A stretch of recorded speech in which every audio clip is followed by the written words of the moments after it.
not even an hour ago to advance to this game. We welcome you back. Jacob Enright, Adam Buskey along with you. Interesting turn of events. Southern Hampshire will be the road team in this one by virtue of the fact that they've been home twice already. That makes Felician the home team. And Adam, another elimination game. Away we go. And with the Golden Falcons coming off that fresh win against Assumption, I'm sure they have the advantage of being loose, but more so, again, the Penmen, they do come to this contest as the away team, but it's the advantage here. They're home. They're on their home turf. They don't want to go home with a loss here, and they don't want to exit this tournament. They want to keep themselves alive, so it's really important for them that with home field on their side and for them to, stay composed, ready to go. I mean, they're fresh. They had a nice break, after a tough game one loss today. So, they're ready to go, and I think they're fired up, and they look loose in the dugout. So take a look at the Penman lineup right there. Blandini to lead things off, the outstanding shortstop, and a couple of different faces. Kevin Alexi will play in this one. Of course, Alex Kennedy had that pinch hit, 2-run home run. Not surprising to see him get the start, and they will face Will Kazura, the big righty, on the mound for Felician. Kazura, 6'7", 240-pound senior. Take a look at the big young man. 4-2 on the season, making his 11th start, a 4.5 ERA. Although just 6 earned runs over his last 23 innings of work, he's been better as of late. Yeah, that's consistency down the road, and that's what you want, especially entering a tournament like this. Kind of just want to end the season strong, and that's exactly what he did. He was lights out towards the end of the road, towards the end of that season, and for the senior here, wants to leave his mark. It's been a wonderful weekend thus far. Of the 4 games that have been played, 3 of them have been decided by 1 run. Assumption, unfortunately, heartbreaking for them. They lose 2 one-run games, and their season comes to a close. Obviously, the other one-run affair, LIU Post defeating Southern New Hampshire in our first game of the day, which feels like it was about a week ago. They won that one 4-3 in our first game of the day. It's a long day. It's a great one, though. It's a great time of year. Obviously, we're down to 3 teams here at this regional. 3 teams down at Adelphi. Well, actually, they're down to 2 down there as they played earlier. The Wilmington and New York Tech in their regional final, and their first pitch is underway. Misses outside to Blandini. Just to want to confirm with you, Jacob, I know we're talking about how crazy the seating was, but say that the Penmen do come out on top, would that potentially give them the chance to host the Super Region? Is that that's still in reach? Okay, 100%. So that. I mean, now that Adelphi's out, the highest seed that advances from this weekend, you've got on that side, you've got the 4 seed and the 5 seed. Okay. So if it's either LIU Post or Southern New Hampshire that advances out of this regional, they'll host. Okay. Felician cannot host next week because of what's happened down at Adelphi. I got you. Now that makes a lot of sense. So 2-1 the count to Blandini to lead things off, and Kazura has fallen behind here 3-1. I'm sure Kazura wants to stay consistent. As we're talking about, he wants to keep the ball rolling, is how good he's been down the stretch. 3-1. Misses outside. Ball 4. It's a leadoff walk to Tom Blandini. Yeah, you see, it looks like he was going outside a lot towards Blandini. Didn't want to challenge Blandini inside. And now it'll be interesting for this lineup, as in game 1 they were going against a very crafty lefty, a lot of off-speed pitches. Now this one is a more bigger right-handed, hard-throwing, got some hard-throwing cheese, and we'll see how his breaking stuff works out tonight. Here's Marcus Chavez. I expect the Penmen to be very aggressive early on. Let's see if they send Blandini. Hard breaking ball, bends over the outside corner for strike 1.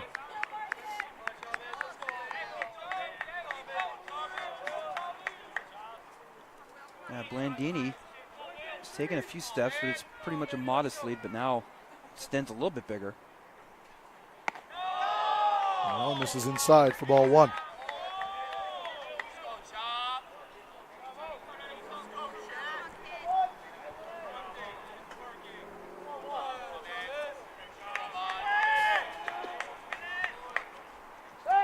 Throwback. Blandini gets back safely.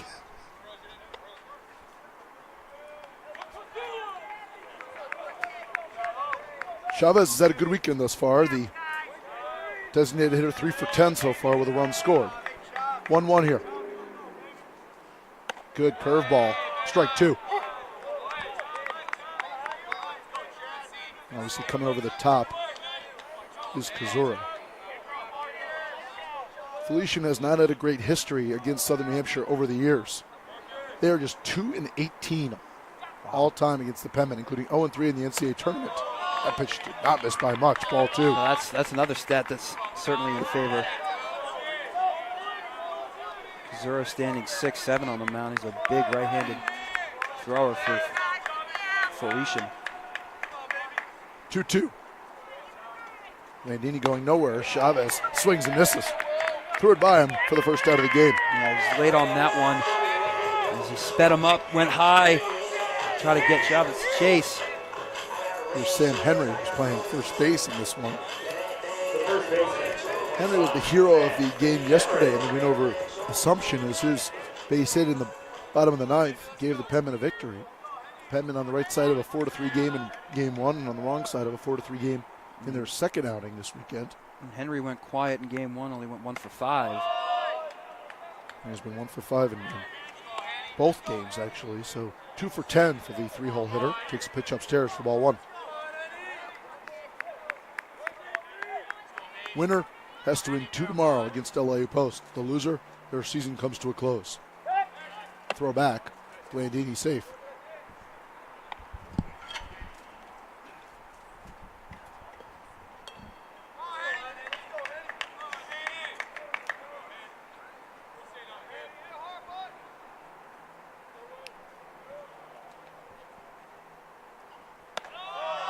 Upstairs for ball 2. So Kazura issued Blandini a leadoff walk. He's struggling to consistently find the zone right now. Yeah, we saw the left-hander in game 1. The Penman face, he was just lights out, going in order, being consistent, finding the plate. And this not the case for the big righty. 2-0. Checked his swing. Did he go? No, and it's 3-0. Vicente Medina is the home plate umpire for our nightcap. And that was a good take by Henry. Just did not break the plane. I mean, that could have gone either way. But Henry just held up enough. 3-0. Henry taking all the way. Sees a strike. See if Kazura can try to get himself out of this inning unscathed, as trying to leave Blandini stranded at first. And no sign of Blandini going. Yeah, I'm surprised. We'll see if they'll still be aggressive. 3-1. There he goes. Henry swings through. The throw down to second. Not in time. Tom Blandini with his 12th stolen base of the year. Count advances to full, but Blandini now in the scoring position. Well, Blandini was a little bit of a hesitation. It was a decent jump, but luckily that was a throw that was a one-hopper, but it could have been even closer if that was right on the target. I actually think Henry sort of swung through that intentionally as you look at the replay. Blandini down to second. Good gap on the right side if Henry can pull one. 3-2. Fouled off, will run it back. That was a good cut to stay alive.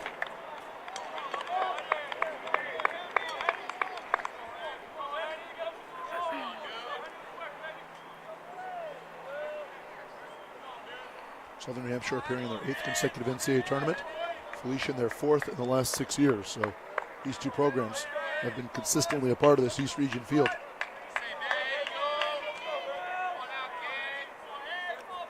Full count coming. Pitch. Slapped foul down the third base line. And that was a good approach by Henry. There's some room down there in that left field line.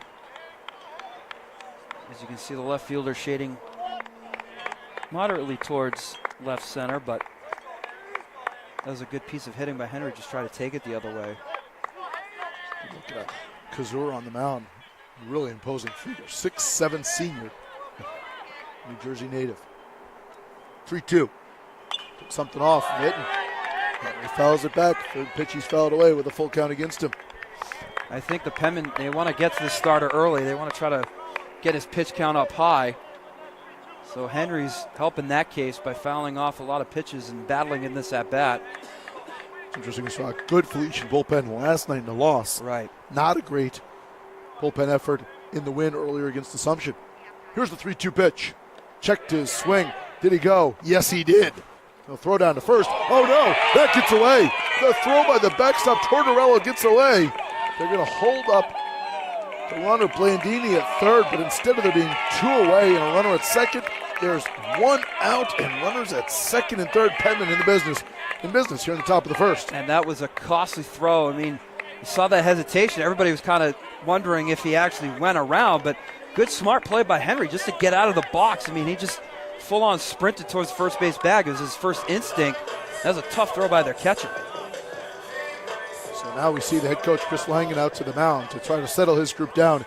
Again, yesterday in their loss to LIE Post, early errors really hurt Felician defensively. 3 miscues early on led to the wheels falling off. I think this is a really good move by the head man, going out there and saying, listen, guys, settle down. Let's regroup. We can't allow this to snowball and get out of control. Right, and it's not even getting out of the first inning yet. So, of course, with this team, we saw in the last game, it's just, hey, just try to get out 1, 2, 3.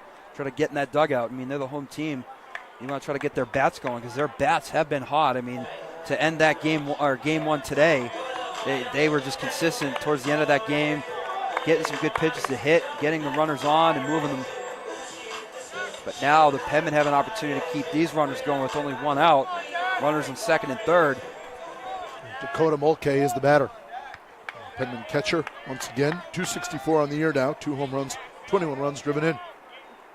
First pitch. Fastball's right there. Strike 1.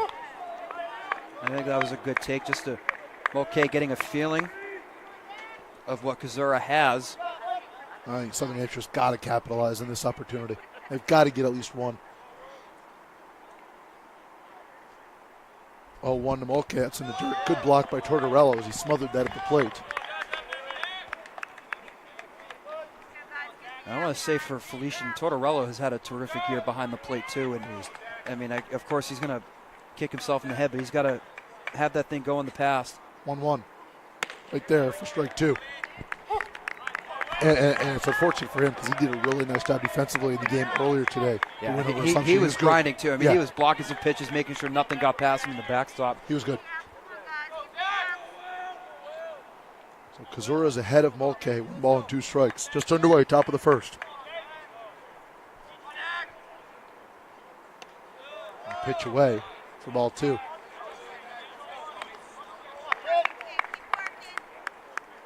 LIU Post watching this comfortably in their hotel room thinking, just keep playing, just keep going, just keep going. The longer, the later, the better for the Pioneers. 2-2. Slap to third. Third baseman will go across the diamond. They'll sacrifice the run. They get the out there. On the ground out, but Mulcahy gets the job done, gets that run home. Southern Hampshire strikes first as Blandini crosses home plate.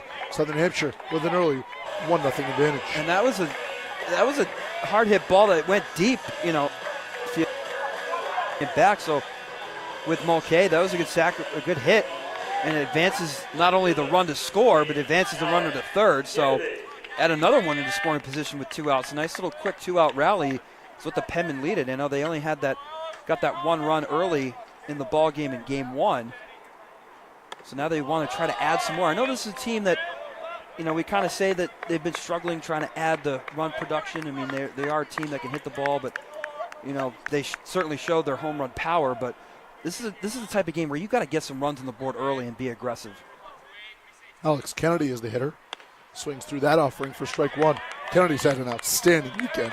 Remember, the NE10 All-Rookie team has come to the plate 5 times. He's got 4 hits, including a 2-run pinch hit home run. That was a moonshot to center field. That was a beautiful hit. Tried to spark a life into that dugout for the Penmen. 1-1. Good spot. Strike 2. Kazura's kind of settling. Now he's able to settle in, throwing a little bit more strikes. Wants to get out of this one, at least just surrendering the 1 run. Kennedy, that open stance from the left side. Here's the 1-2. Didn't miss by much. A little bit up. And we're even here at 2-2. Elevated that fastball on the outside part of the plate, trying to get Kennedy to chase. A good patient at bat. 2-2 coming. Pitch. Stayed away as the pitcher, Kazura, lost his hat in the follow through. It's now full, 3 balls and 2 strikes. Interesting turn of events at the 2 regionals. Obviously, Adelphi, the top seed, they're done. They were the first team eliminated. Here in this one, the lowest seeded team, Assumption, was the first team eliminated. So seeds playing out very differently at the two sites. Here's a 3-2. Swung on and missed. Kazura got him. Struck out 2 on the side. Penman stretch run off. We'll see Felician come to bat when we return.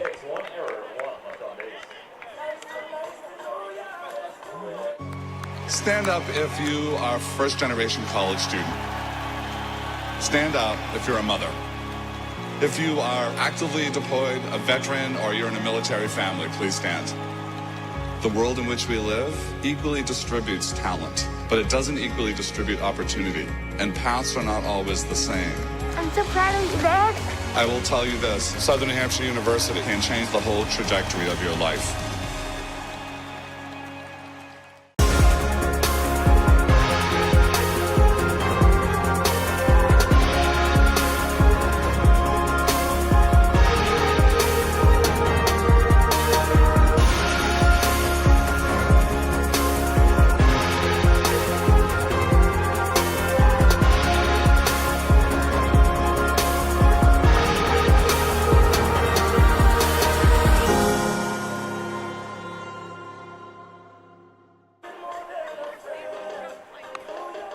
Bottom of the first inning has arrived. We inch closer to the 10 o'clock hour here in the East Coast.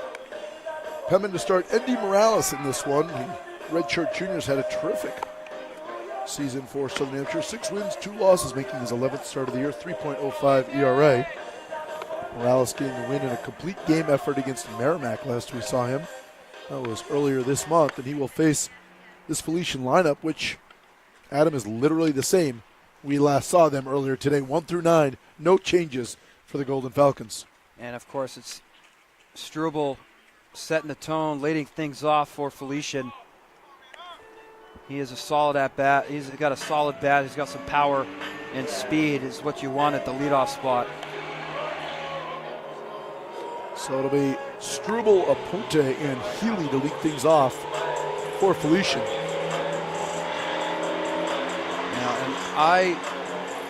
And I think this is what Andy Morales, this is the position Andy Morales, I believe, wanted to be in. I think Lazo, want to put him in this position so that he can try to fight, because I know Andy Morales is a fighter, and I remember doing a game last year. He pitched a game against Merrimack College, and he was just dealing. I mean, he was in the most high-pressure situation. Merrimack College last year, they were an outstanding team as well. I believe they won the NE10 last year.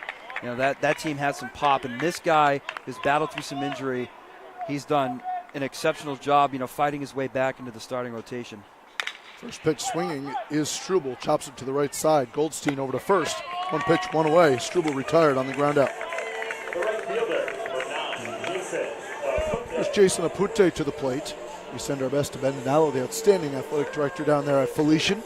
We thank him for tuning in, and sadly for him, nothing better to do on a Friday night, but not surprising for those that know Mr. Dinallo, and he's trying to fight his Golden Falcons on to the regional final tomorrow against LIU Post as they await the winner of this one. If Felician were to defeat Southern New Hampshire, they would move on, obviously, to tomorrow's series, they hope, because LIU Post has to win 1 game tomorrow. The winner of this one will have to win 2. That one slapped into left field. Base hit from Apunte, and Felician with their first hit of the game. That was a good, nice opposite field knock. Kind of finding a hole. That's what we saw in game 1. As much as Felician was going for the long ball, has some big key home runs, but they were able to get on base just to get those timely hits, those timely base knocks, try to move the runner over. So here's Danny Healy Jr., the outstanding second baseman. 0 for 3 earlier, but did have a run driven in.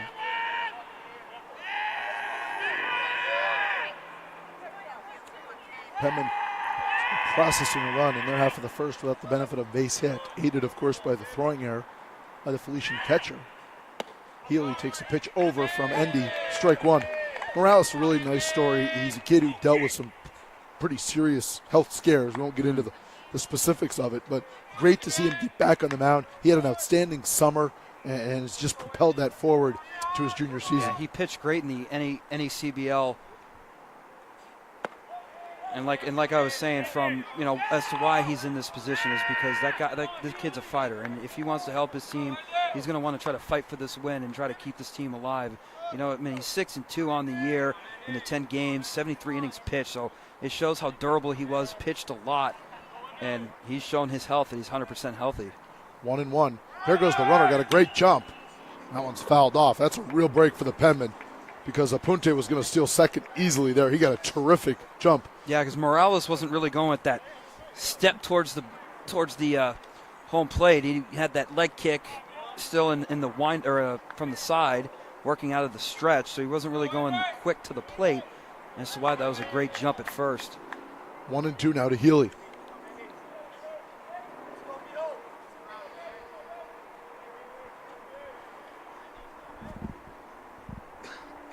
Not going this time. That one's belted into left field.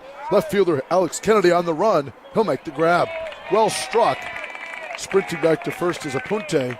Healy a little bit off the end of the bat. Got it out to left field, but it's the second out of the inning. And that was a great hard hit ball, but Kennedy was there all the way, see it all the way through. Got a good jump on the ball, and he's got out there to left center field, and Anthony Condito now to the plate with 2 away.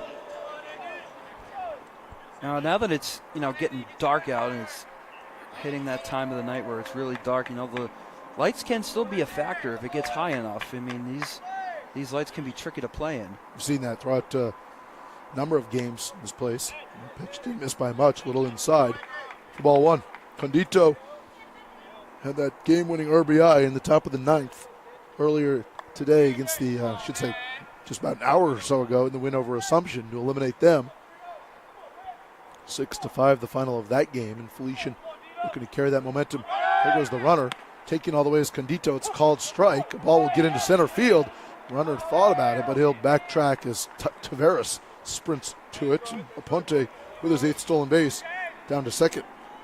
And Mulcahy was frustrated with that throw. I mean, but again, that was a perfect jump. I don't think Mulcahy would have gotten him regardless.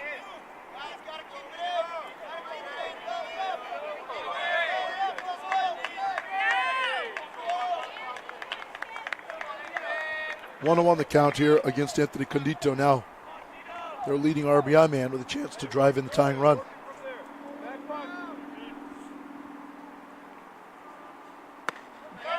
Pitch in the inside corner for strike 2. Condito didn't like the call. You see Morales getting ahead in this count, trying to put him away with 2 outs, leave that runner stranded at second.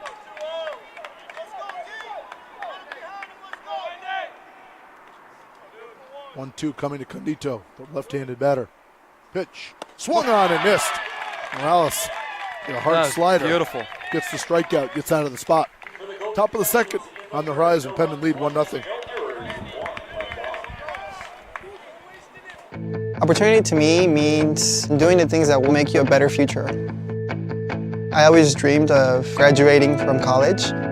So being the first one in my family to graduate, it meant everything my parents sacrificed was paying off. Having an athletic scholarship for the University of Mount Olive was key for my success. I had the opportunity to not only get an education, but be able to develop as an individual. Label me. You know you want to. Don't be shy. You do it behind my back. So say it to my face. You don't know me. You know what I am? I'm a pitcher. I'm a striker. I'm a point guard. I'm a linebacker. I'm a setter. Shortstop. High jumper. Wrestler. Defender. Goalie. Student. Student athletes. That's who we are.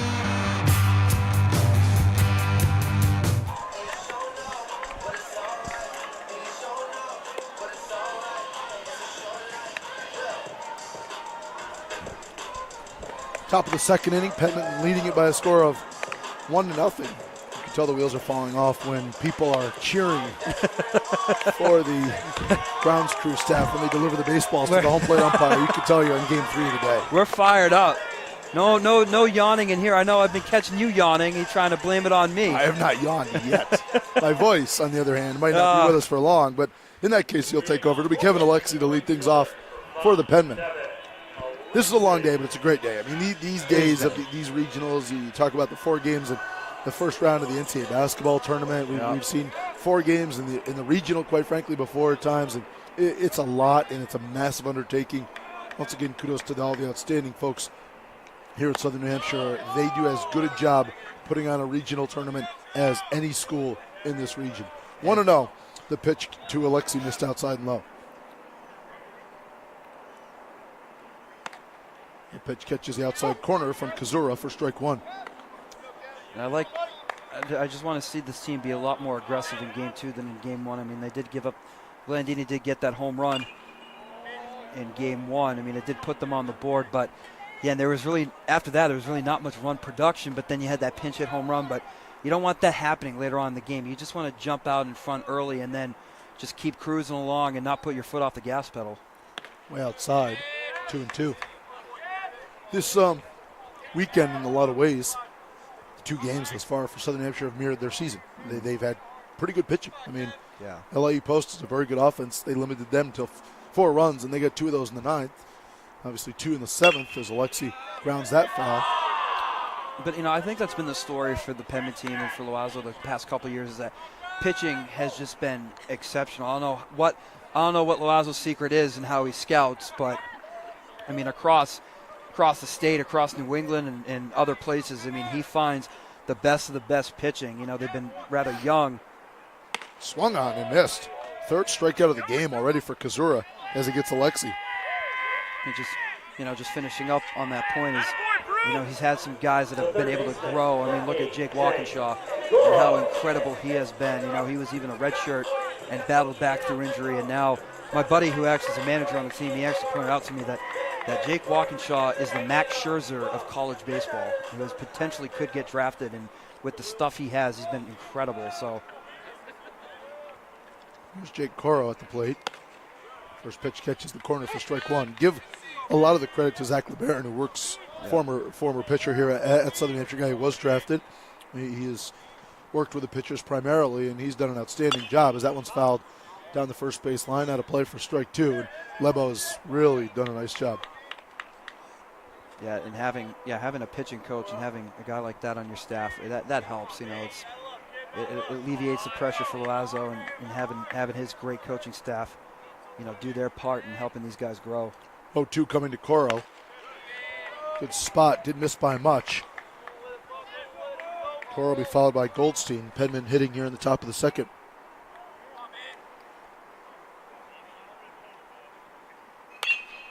It's a looped foul down the 3rd base line, out of play, no chance for Felician. Felician getting an at-large berth, representing the Central Atlantic Collegiate Conference, and Southern Hampshire representing the Northeast 10. Also an at-large berth. 1-2. Upstairs, ball 2.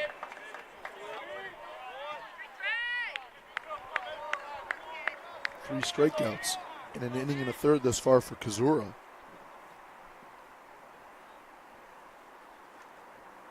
There's another one. Wow.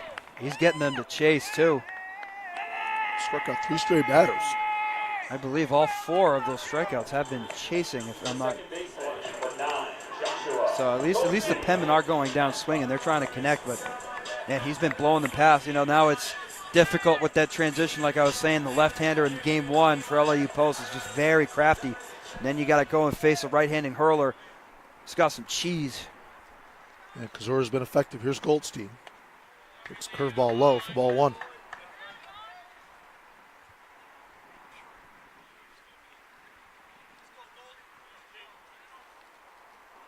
That one's fouled off over to our right from Goldie. 2 for 8 so far over the course of the weekend for the outstanding second baseman. Yeah, he's got a great glove too, and it translates into his bat as well. Pitch missed low for ball 2. Overall, when you look at this lineup, I mean, you still got a decent amount of guys that will return next year. That one's popped up on the right side. First baseman going into foul territory. Downey makes the grab, and the Penmen go in order. Kazura's yet to give up a hit. We'll go to the bottom of the 2nd. Southern Hampshire leads 1-0.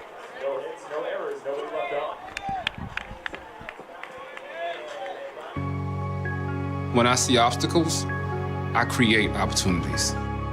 When I see adversity, I find a way. When I hear never, I say now. Southern New Hampshire University is education made to fit your goals. With over 200 degree programs, flexible class schedules, and some of the lowest online tuition rates in the nation. So when I face barriers, I can break through. Break through at snhu.edu.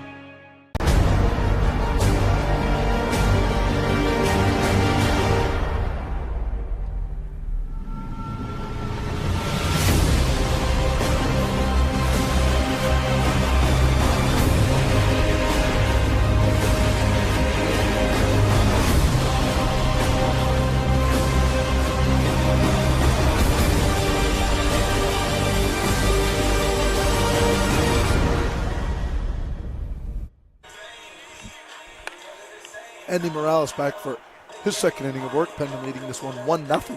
Somewhat ironically, Felician the game's only hit. Southern Hampshire scored on a leadoff walk.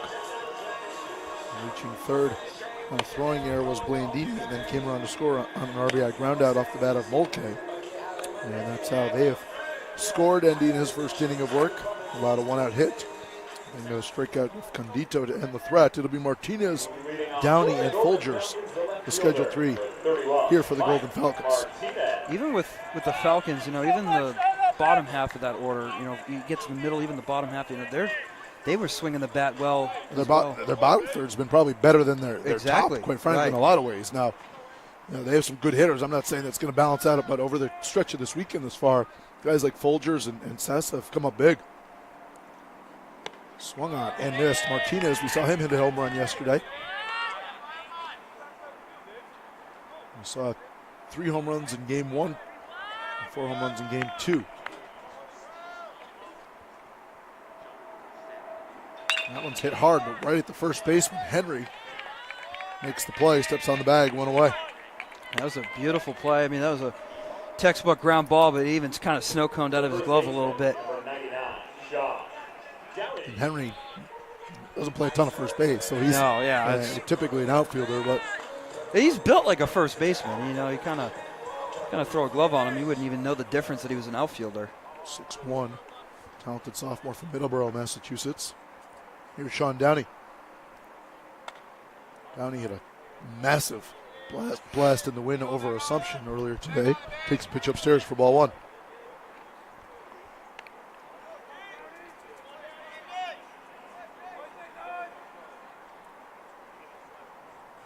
That one fastball fouled off the plate.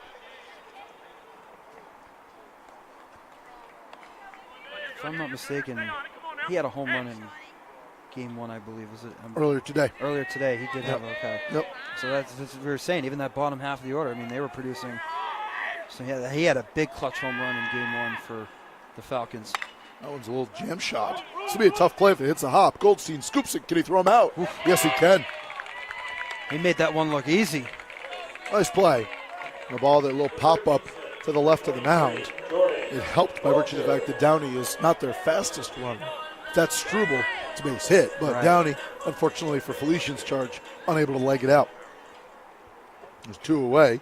Andy has retired 4 straight as Jordan Folgers comes to the plate.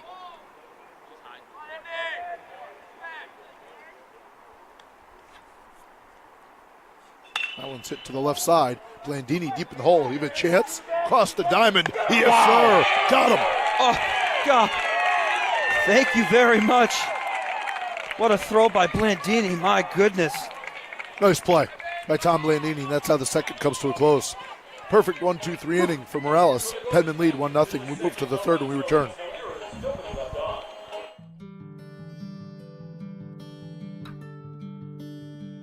As Division II student athletes, we are committed to being our best. Division II National SAC is proud to partner with the Sports Science Institute to play a role in the cardiac safety and health of student athletes.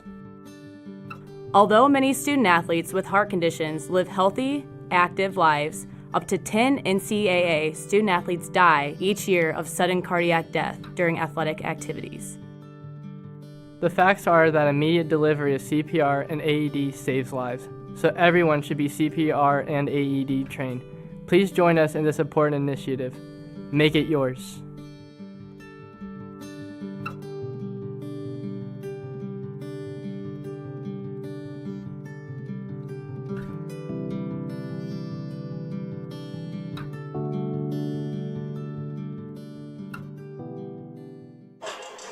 Top of the third, and to end the Felician half of the second, an outstanding play by junior shortstop Tom Blandini going deep into the hole. I thought when this left bat he had no chance. This is a very long throw across the diamond and a bang play at first. And that was some good speed out of the box too, but Blandini, he has, I think, one of the strongest arms in the NE10, in my opinion, even when he plays short and third.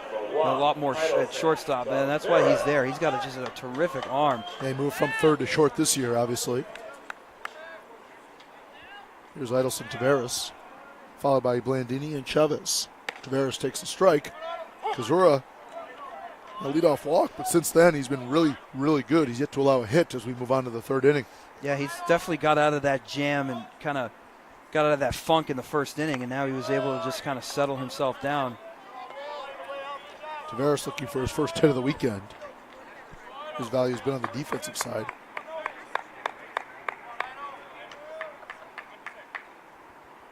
That one on the outside corner for strike two.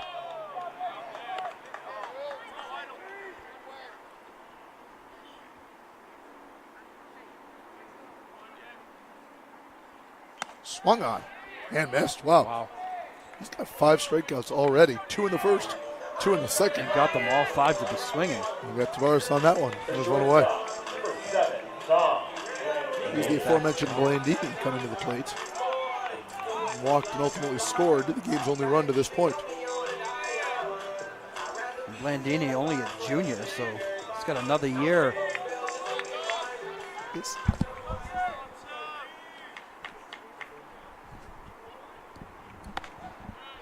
Talk about him being a junior as he takes a pitch away. His younger brother will be a part of the baseball team next year, so that'll be a fun. His younger brother, too, is an outstanding baseball player. Good ball player, yep. 1-0. Takes that pitch low for ball 2, so he's ahead here 2-0. Remember, he walked and scored back in the first, so see if we can get on base and set the table once again.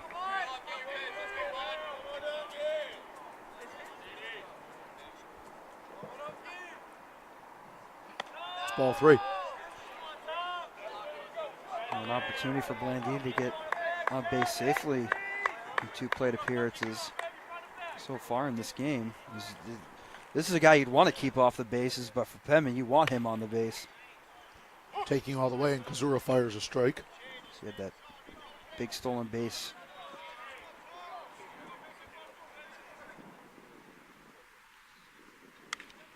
The pitch catches the corner like Blandini was taking there, and it's gone fully 3-2. That's a nice battle back. Yep.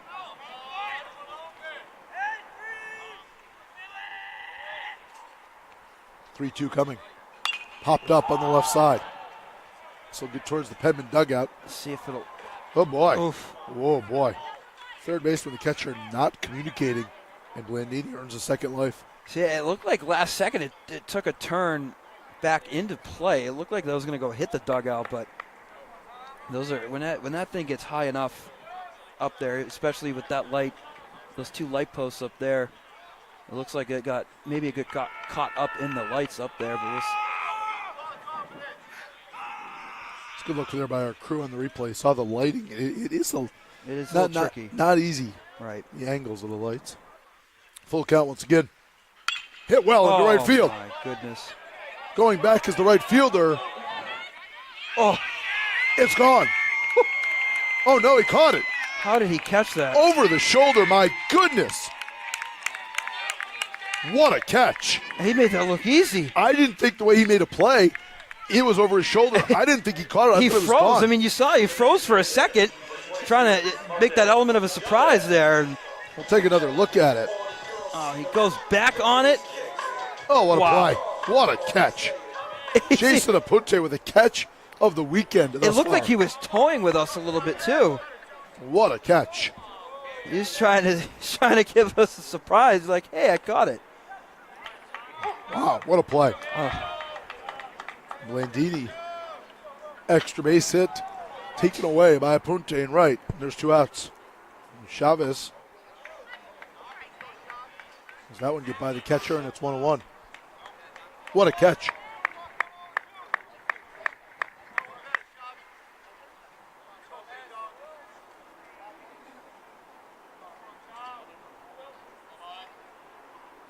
Upstairs, ball 2. That was a remarkable play. Take one more look at it. And Blandini, I mean, that was right on the money, right on the barrel. Send that one deep. Look at how he's able to just track that down. He made that look so easy. Just reached out. He's teasing with us. Wow. Chavez slaps that one out of play. Wow. What a play. There have been a lot of great plays in the outfield today. I mean, in the outfield especially. Yes. That was a remarkable catch. Pick your poison and put it on, Sports Center top 10. There's been so many. 2-2. Little in for ball 3. Didn't miss by much. We've gone full. See, the Penman can try to break this trend of striking out swinging, try to put the ball in play. Oh, straight back. We'll run it back here, 3-2. 7 straight batters retired by Kazura. He was really good tonight, and his defense picked him up there, although his defense hurt him earlier, but that was a whale of play by Apunte out there and right. That one's hit hard right to second baseman Healy. Grabs it with the glove and scoops over to first. Penman, a very eventful 1-2-3 inning for Southern New Hampshire. We'll move to the bottom of the third. Great play by Apunte. The highlight of that one. We'll move to the bottom. Penman lead 1-0. The American dream to me as an immigrant means having the opportunities that my parents didn't have. Being the first one in my family to graduate, it meant everything my parents sacrificed for me to get to this point. It was paying off. Estoy muy orgulloso de Michael por haberse graduado de colegio. My path to a college degree would have been completely different had I not had a scholarship. It just relieved a lot of the financial burden. In NCAA Division II, student athletes leave a lasting impression on their communities.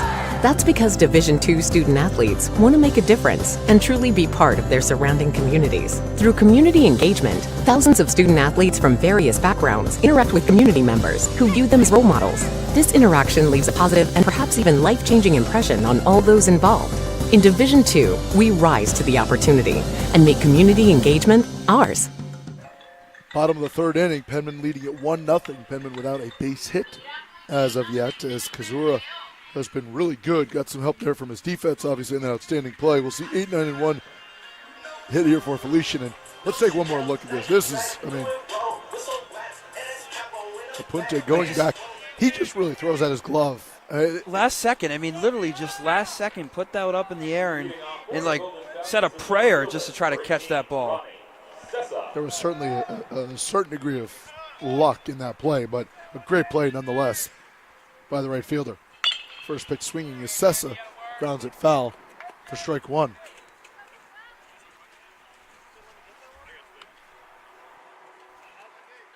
This one, interesting fact, the Northeast 10 had 4 teams of the 8-team regional field.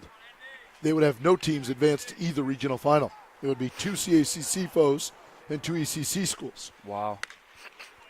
For what it's worth, pitch outside, ball 1. That'd be a weird feeling.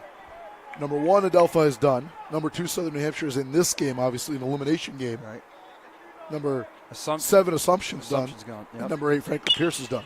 Wow. Grounded to the right side. Henry, nice hop. This is going to be a foot race to the bag. He wins it by a half step.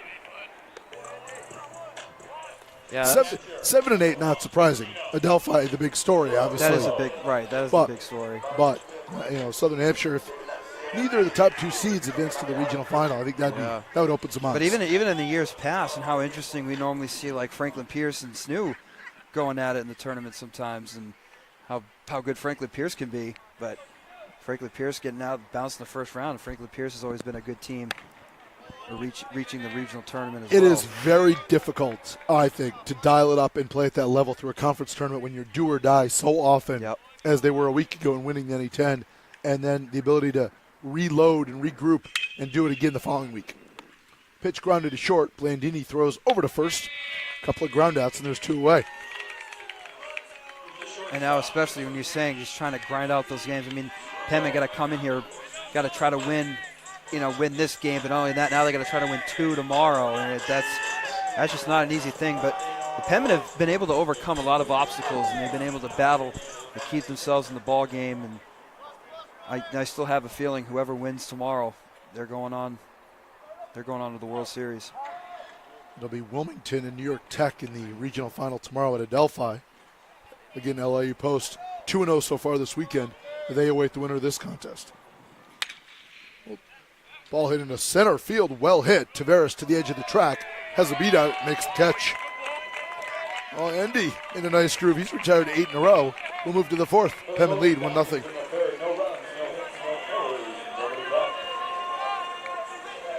We can stop to make sure someone is okay. Get in the way and disrupt the situation. Codify an authority. Or walk them home safely. We can change the language around rape. We can make campuses safer for our teammates, our friends, and our classmates. We cannot be bystanders. Taking action isn't always easy, but it's on us to intervene. Because we can. Learn more and take the pledge at itsonus.org.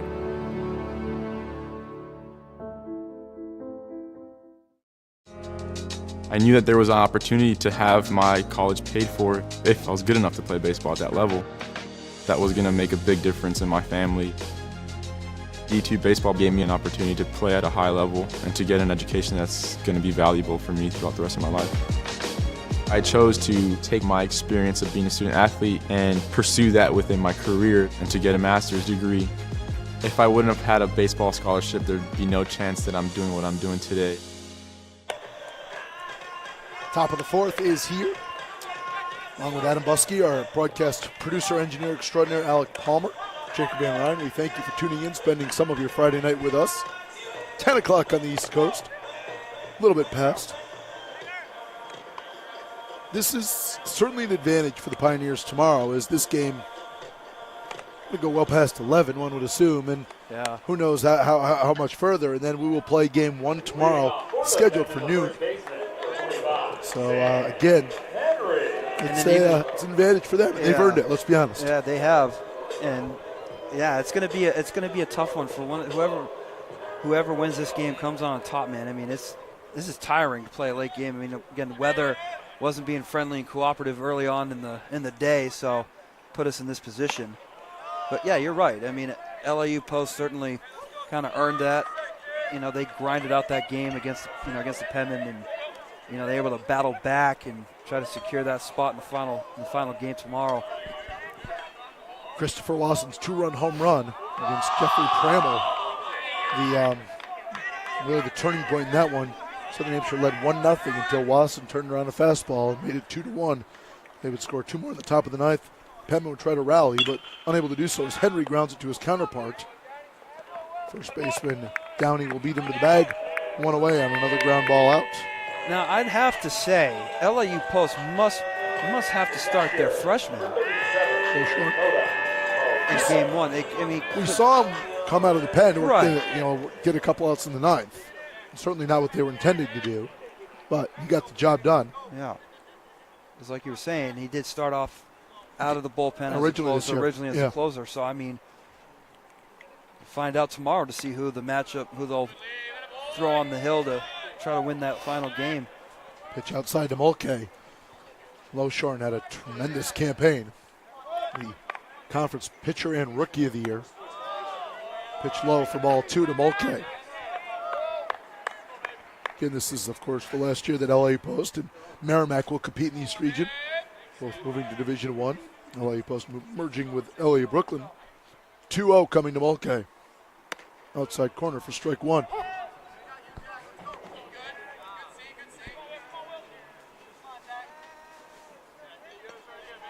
So I was really surprised. Merrimack didn't even make the tournament. They were not happy about that. No, I was surprised by that.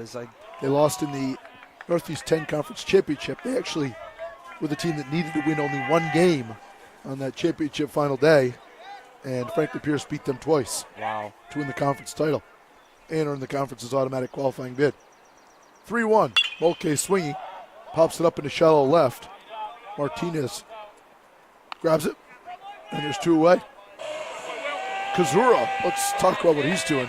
He's now set down 1, 2, 3, 4, 5, 6, 7, 8, 9, 10 consecutive penmen.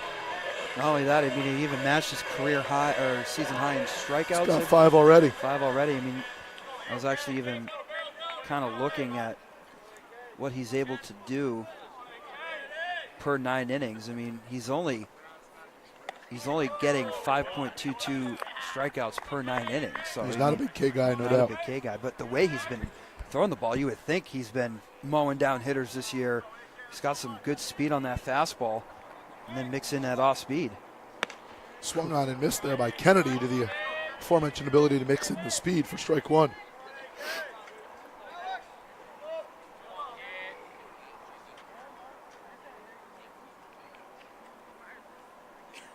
Pitch outside for ball two. If Southern New Hampshire is to make a run, obviously, tonight and into tomorrow, their offense has got to be better. Absolutely. But you know what? Now that I think that now they know what to expect, if they do win this game, going up against LIU Post, I think that does give them the advantage of them having that tough loss, only 4-3 against them in game one today. And so, again, that could be the advantage counter for them to, familiarize with themselves, how they'll match up the lineups, make sure if Loazo will maybe change something or maybe just go with the same starting 9 that he's been going with, especially in this game. 2-2.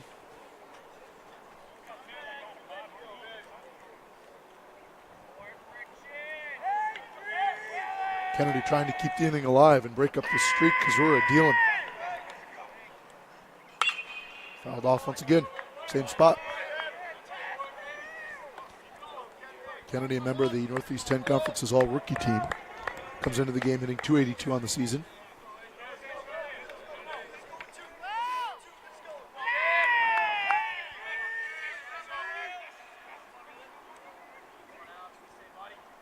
Hit hard.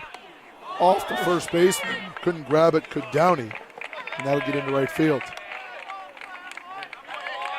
Kennedy reaches. We got to see, they're going to rule that a hit. It'll be the first hit of the ball game. I was going to say, I'm not sure if they were going to rule that an error, but that was a tough play to make.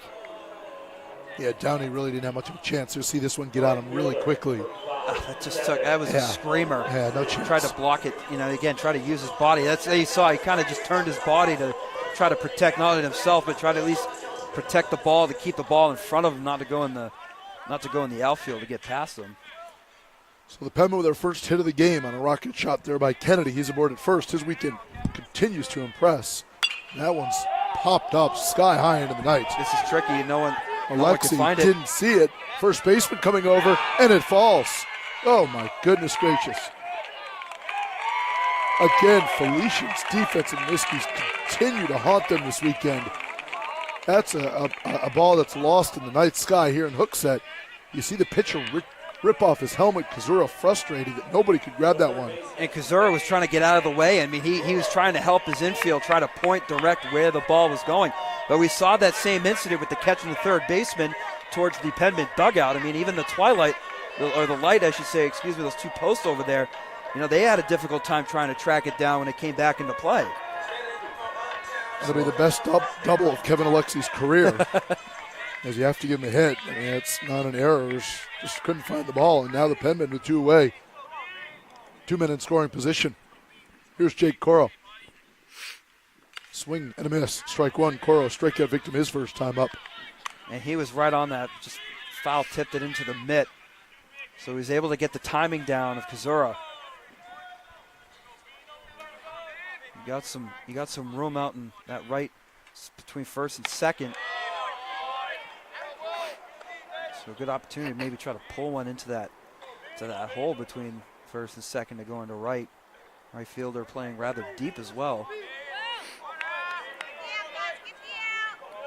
1-1 coming to Coro. Pitch. Outside of the breaking ball for ball 2. Southern Hampshire and Felician did not play during the regular season. They have played over the years in non-conference affairs, obviously. Not this year. They didn't get each other on the docket.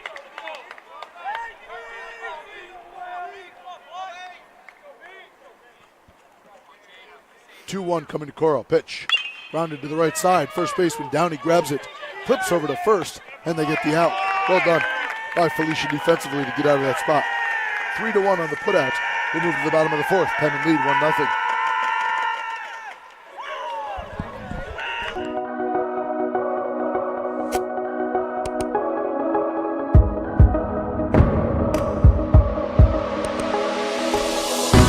walking the path of integrity, forever embracing a life in balance, standing tall and confident, leaders in the classroom, community, and field of play, with clear vision and a full heart, looking to the future, devoted to the student athlete, representing the Northeast, diverse in composition, united by our values, determined by nature, uncompromised by choice.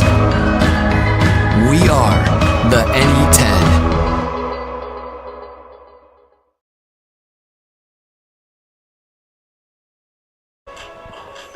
2, 3, and 4 coming to the plate for the Golden Falcons here in the home half of the fourth as they look to erase this 1-0 deficit. So far, Andy Morales has been outstanding, allowing just a one-out single all the way back in the first. Since that time, he's retired 8 consecutive Felician batters. He's kept them in order. I mean, this is a lineup that is very dangerous. So with Morales, keeping them in check, he's been consistent. He's been very durable in this game, only giving up 1 hit. Here's Apunte, who had that outstanding play in right field. Comes to the plate. He's actually got the only hit of the game for Felician. Singled back in the first. Stole second, but ended up stranded down there. In a sense, he's been kind of doing it all so far for the Golden Falcons, having that great catch and getting the hit on the board for Felician.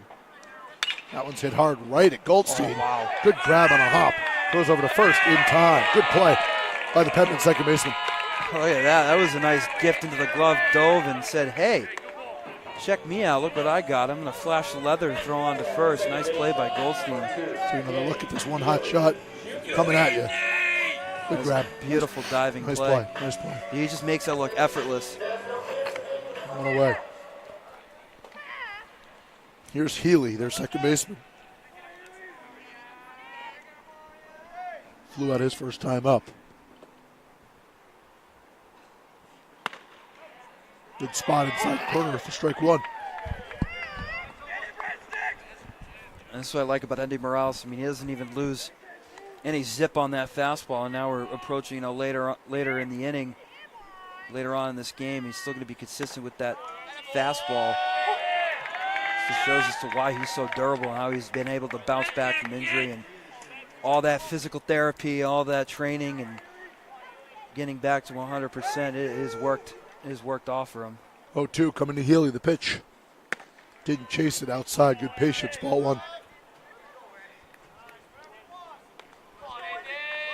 So I think Eddie Morales has been one of my favorite players to watch, and it's been an incredible story.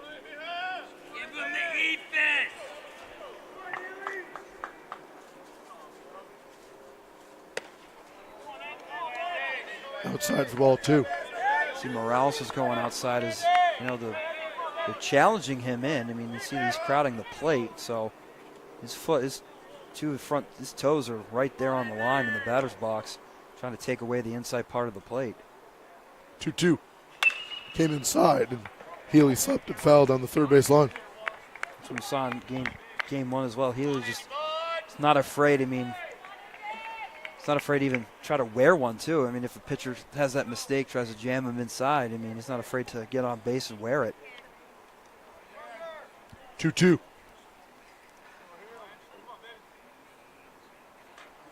Swung on and fouled off the plate. Healy just got a piece of it. Good battle here between a good pitcher and obviously a good hitter. And I think if he completely missed that swing and a miss there and didn't foul it off, and that thing rolled the backstop, he could have been on first base. So actually, it's good luck for Morales that he was able to get a piece of it. Pitch. Fouled off once again. This is a terrific battle. This is two of the best matched up right here. This is two really, really good players. Morales, 6-2 coming in, ERA just over 3, and obviously Healy entered the weekend hitting .385. Pitch, line towards Blandini, short, plays it on a hop, throws over, and it's a 6-3 ground out. Morales continues to roll along. That was a nice play up the middle by Blandini. Covered some ground, prevented the ball from rolling into center, and Had that good strong arm to throw him out at first. 10 straight set down by Morales as Condito steps to the plate.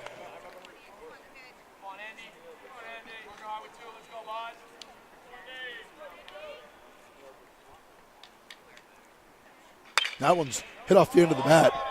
Right fielder waits, makes the grab, and the inning comes to a close. Kevin Alexi with the putout. Morales dealing. We go to the fifth. Penman lead 1-0. My path to a college degree would have been completely different had I not run Division II cross country for the University of Mount Olive. Having an athletic and academic scholarship was key for my success. Our coaches were really helpful with balancing out my academics and athletics. I decided to attend graduate school because I wanted to become an athletic director. Receiving the postgraduate scholarship through the NCAA provided me with the flexibility to choose the school that I wanted. So now I know that I can accomplish any goal that I set for myself.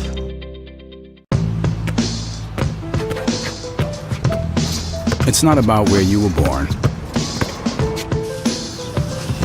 It's not about your gender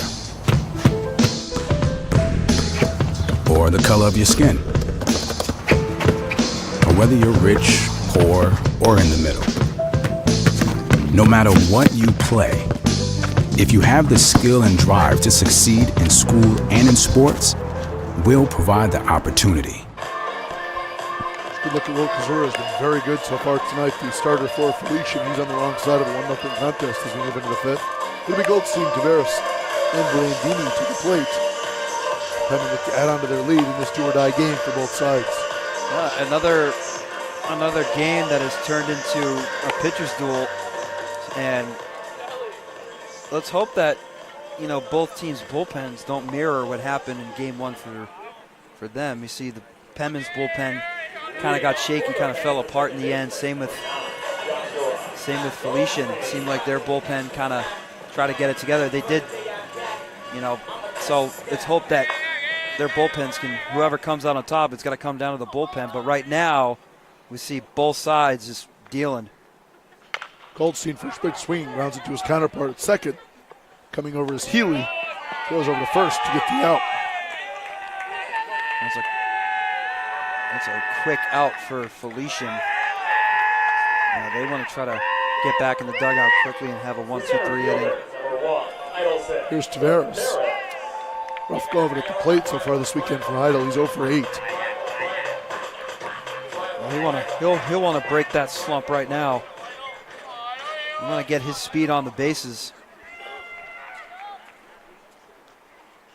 First pitch swinging, hits it into shallow left. Martinez coming on, makes the catch, and very quickly, there's two Penman away.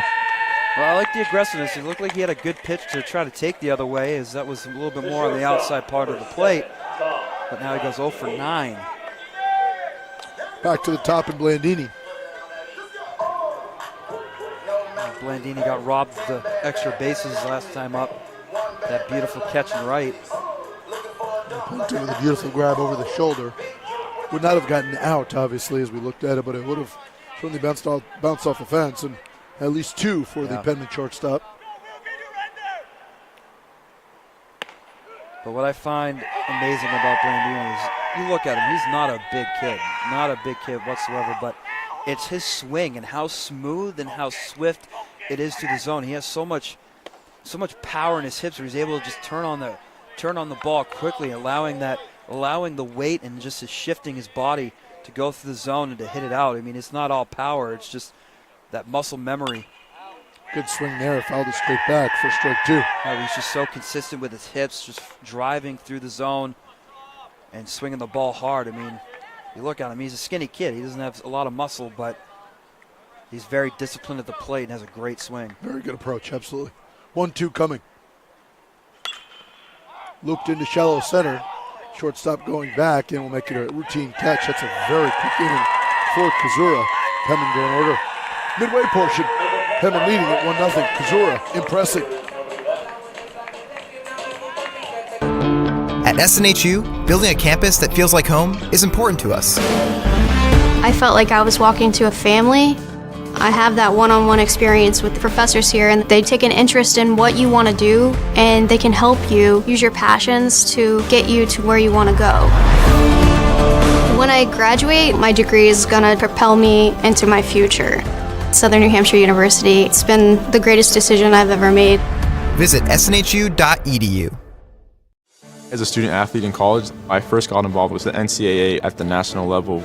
It was through the Student Athlete Advisory Committee, SAC, gave me an opportunity to advocate on behalf of all student athletes, to affect change and to make an impact. The NCAA is giving the student athlete a platform to voice their concerns and to be able to advocate for what's going to affect their well-being. The policies that are being put in place are speaking towards academics, they're speaking towards well-being, they're speaking towards fairness, creating a culture so that the student athletes have the best experience as possible. Andy Morales back to work for the Penman in a outstanding pitchers duo. Both Morales and Kazura have been outstanding this far, Adam. And Kazura, I mean, just has that one run, and that was a costly run. I mean, from it was a throwing error by the catcher led to it. It was tough, and that was a tough one. It was ground out. That's how they scored. So you can't really put that blame much on Kazura. I mean, it was just a tough play from his infield, but he still has a lot of trust in his infield, and same with Endy. Endy's had some terrific plays from Blandini to Goldstein and everyone else in the outfield as well. There's one pitch and one away. There's a little trickle back to the mound. Morales is mowing them down. 12 Golden Falcons retired in a row now by Morales. Big-time players step up in some big-time games, and so Andy Morales came to do. He is a guy that you're not surprised with his team's back against the wall. Right. He's working this kind of game. No doubt. Here's Downey, the first baseman.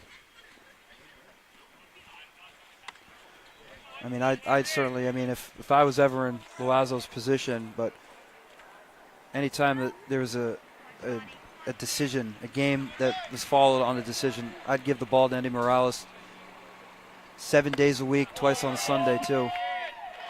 He is a gamer, no doubt. Downey.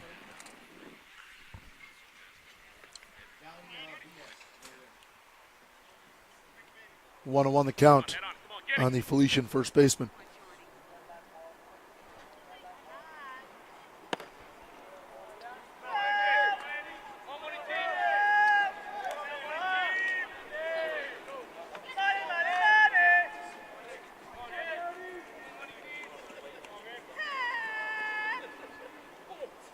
Two-one, swung on and missed. Morales zips it by him. That was a big hack. See Downey, he's got some pop at the bottom of the order.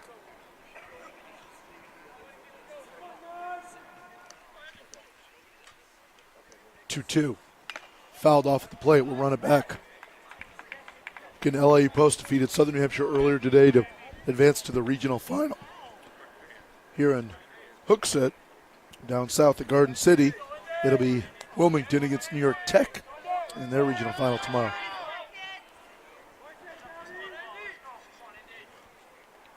Two coming. Oh, stuck his leg out, and that is a hit batter. And you can see that Felician, another batter who likes to, take away that inside. So Morales had the mistake and tried to challenge him a little too much on the inside part of the play and was able to nick him in the leg. Take another look at this. You're gonna watch his front knee here. I thought he sort of stuck it forward. Let's take a look. The back leg. It's a back. But it's too far tricky. inside. It's too far inside. It's still too far inside. Yep. But you can even see how he was just trying to shift his weight and trying to make that step so he could plant his leg down to try to turn on the ball, and so he just kind of stopped himself. So that's always a tough judgment call. No, when it's that far inside, it's never going to go. Isn't there a rule now in Division One? If you have to get out of the way, it's across all divisions. Yeah. You have to make an honest attempt. Because I was seeing on Facebook and some of those videos, I was watching across the college baseball world, and especially the Division I level, there were some interesting. It's bad. Guys really leaning into things, and you put the arm guards on and whatnot. You saw it a lot. Well, even then, there were some guys that weren't even leaning at all. They were just, their quick reaction of leaning away from it. But that's what we'll get more into it here. Is the runner first is Downey. Folgers at the plate. Serve ball. We've talked a lot about this working in college administration as I do. They teach you now to turn, and as it looks like that, but you're actually it's kind of a trick of the trade a little bit, but it is what it is. 1-0.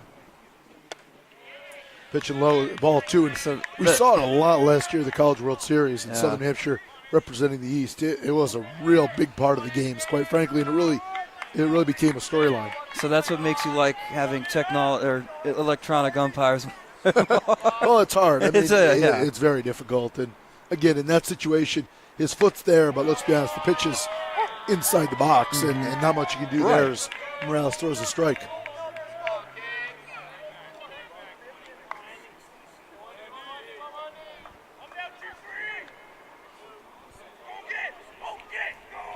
So it's 2-1 here on Folgers. Runner at first is Downey. There he goes. Pitch is low. Mulcahy's throw to second. Not in time as the runner sort of slid through Goldstein and separated him from the ball. It's a stolen base for Downey, his 10th of the year, and Felician with a runner at second. And Mulcahy, I mean, he was on target. It was right there in the area, but it kind of took that last turn. It kind of just shifted away, and I believe it was Goldstein who was covering the bag and to dive away from it, it looked like. It's good luck there. It was a weird play. Yeah. 3-1 here to Folgers. The hit batter broke up that string of 12 straight Felician players being retired. That pitch tied him up on the inside corner, strike 2. I like how he buried that ball in. So Morales, he is not going to shy away from challenging those batters inside. He's able to bury that pitch, get him to chase. I like that. Big pitch here. Full count coming. Downey away from second.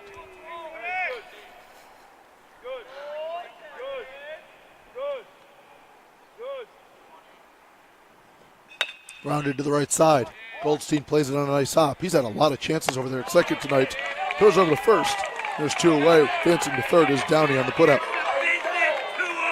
And that's okay. I'll take that any day. Just try to get the shore out. Now you got 2 outs. Don't even worry about that runner at third. He doesn't even exist. If you're Andy Morales, he doesn't even exist. Just go after the batter and get this out. 4 putouts for Goldstein at second. Here's Sessa. Felician center fielder, remember, had that 2-run home run earlier today in the win over Assumption. That one's hit to the right side. Another chance for Goldie. And he'll make the play. Easy. Morales out of the spot. 3 groundouts. Felician strands a runner at third. They remain scoreless. We move to the 6th. We return. Pevin leading at 1-0. Stand up if you are a first-generation college student. Stand up if you're a mother. If you are actively deployed, a veteran, or you're in a military family, please stand. The world in which we live equally distributes talent, but it doesn't equally distribute opportunity, and paths are not always the same. I'm so proud of you, Dad. I will tell you this, Southern New Hampshire University can change the whole trajectory of your life.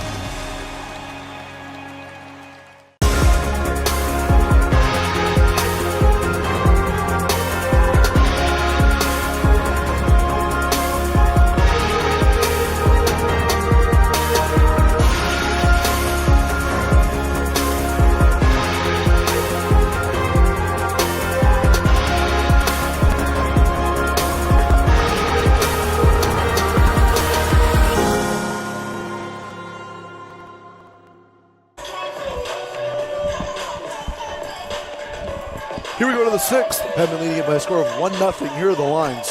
1 run on 2 hits for Southern New Hampshire, and 2 hits is more than Felician. They have no runs on 1 hit and 1 error, and that error right now is looming very large. Very large. But look at this. How about Andy Morales? Only has 45 pitches in this game. That's remarkable. That is through 5 innings. Through 5 innings. That's unheard of. I mean, look at how quick these innings have been going by, but keeping a number, look at the stats you just said on the board right there, only having 45 pitches. I don't know how much more durable and consistent you could be. He was saying he was retired, the last 11 groundouts. 11. And he had, that one hit batter, but he hasn't allowed a base hit since there was one away in the first inning. Wow. And Kazura, not to take anything away from the Felician starter, right? He's been equally as good. But again, when you have that one run on the board, the biggest talk's going to shift to how Andy Morales has been pitching. Chavez leading things off for the Penmen. Fouls that one out of play. Quickly, it's 1-1 on the Penman DH. Carry on. Sorry. It just, it's you see it, in the papers tomorrow. If this game actually does end 1-0 off of that error, it'll be a tough one. Yeah. But again, you've got another Southern New Hampshire pitching a great game. Yeah. Not much run support. Symbolic of the campaign so far. So now it's just like hanging on a thread. It just takes that one pitch that could change anything. And that was the story in the game one against LA Post. You got a great start, and then it was one swing of the bat, 2-run home run. You're chasing the rest of the way. 2-1. Upstairs, ball 3. Kazura got in a little bit of trouble back in the fourth. With 2 outs, he allowed a single to Kennedy and then a double on that infield fly that nobody caught. Should have been the third out of the inning, but then got a ground out to end the threat. He really hasn't been in trouble in anything since the first. Inside corner, ooh. Chavez dropped the bat, and now we've gone full. It's 3-2. And I got another, interesting story too to talk about. Kind of side of pitching. One of my old coaches back in the day, I think he pitched for Chelmsford. 3-2 coming. Slapped up onto the rest on the first base line. And he was going up against the rival town, and it was, the top 2 aces that were going at it. And the game ended 1-0. The guy that won actually threw a no-hitter. Lost. The guy who threw a no-hitter actually won the game, but all the attention shifted to the guy, to the pitcher in that game who only gave up the 1 run. I believe he had 14 strikeouts in that game. And that was the biggest talk in the paper. It's like a game ending 1-0 where the opposing pitcher throws a no-hitter, wins the game, but your star who just curls the game, throws about 14 strikeouts, only gives up 1 run. That's the game of baseball, man. It's crazy. Leadoff walk issued to Chavez, draws a conference on the mound as Sam Henry comes to the plate.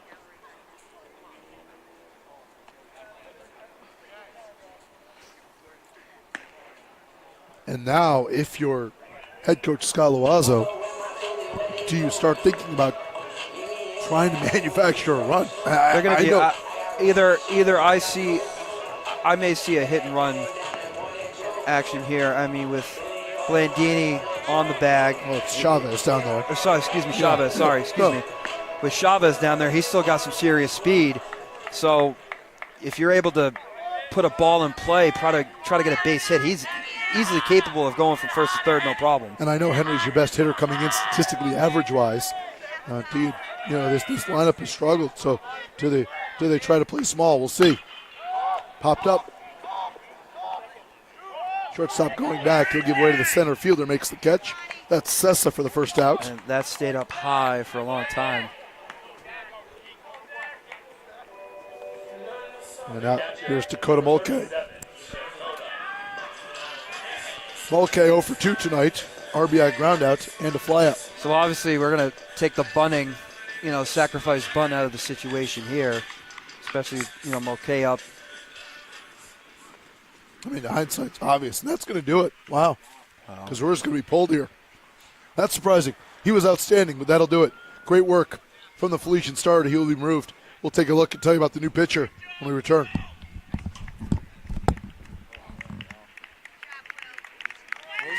Opportunity to me means doing the things that will make you a better future. I always dreamed of graduating from college. So being the first one in my family to graduate, it meant everything my parents sacrificed was paying off. Having an athletic scholarship for the University of Mount Olive was key for my success. I had the opportunity to not only get an education, but be able to develop as an individual. Label me. You know you want to. Don't be shy. You do it behind my back. So say it to my face. You don't know me. You know what I am? I'm a pitcher. I'm a striker. I'm a point guard. I'm a linebacker. I'm a setter. Shortstop. High jumper. Wrestler. Defender. Goalie. Student. Student athletes. That's who we are.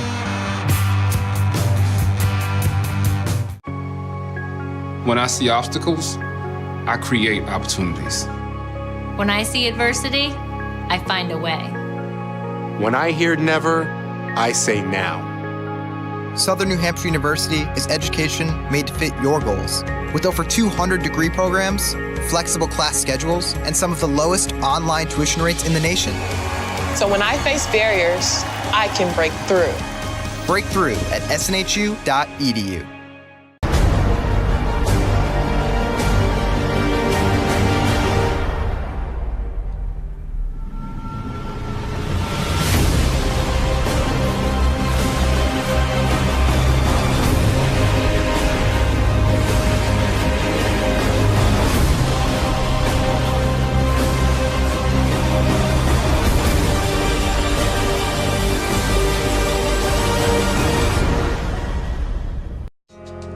I knew that there was an opportunity to have my college paid for if I was good enough to play baseball at that level.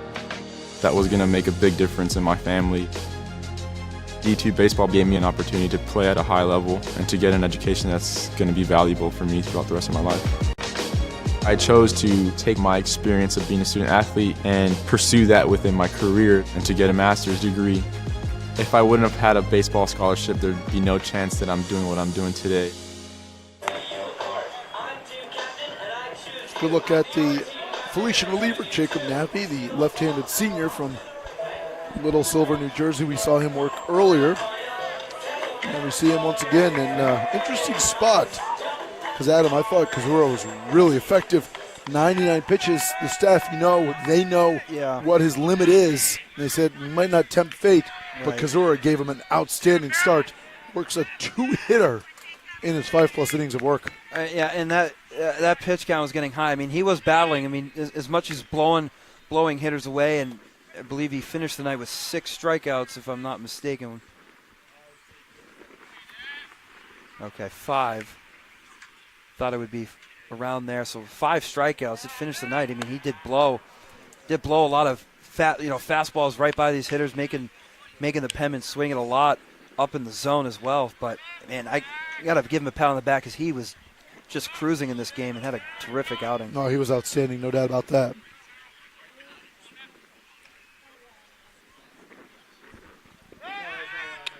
Oof. It was a quick move to first. Left-hander, keep an eye on Chavez over there at first.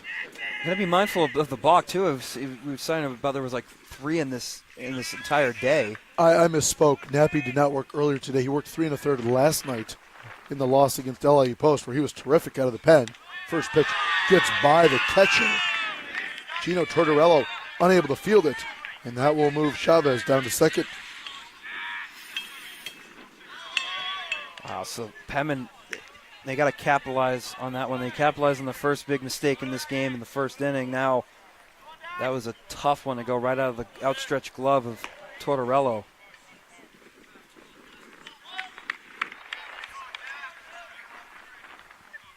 So Mulcahy hits with a runner now in second.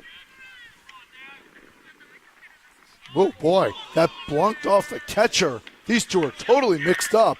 And now the runners move down to third. Chavez, consecutive plays, advances on a wild pitch. Thinking a pass ball along the way, whatever. Regardless, they got by. Those two totally mixed up. Yeah, they got to stay synced. Wow. The most important thing is when a catcher and a pitcher are just on the same page, and that was a tough one. Watch this. My goodness. You could see it seemed like he was expecting a fastball, not a breaking ball. He stood up, and it actually hit his left shoulder. Wow. Well, regardless, infield drawn in now. Mulcahy with the RBI ground out with a chance here. It's upstairs.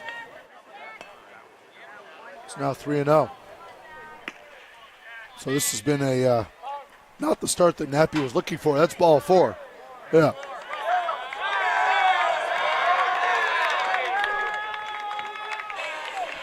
So nice one-out rally here.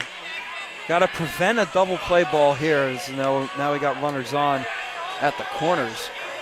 And that's what Felician wants. They want to induce a ground ball to try to get this double play and get out of the inning, not giving up a run. Here's the freshman Kennedy.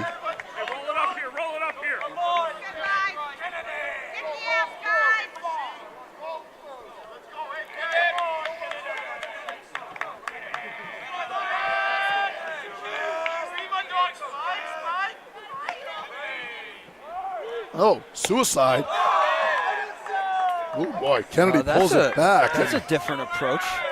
I mean, Chavez starts back to third.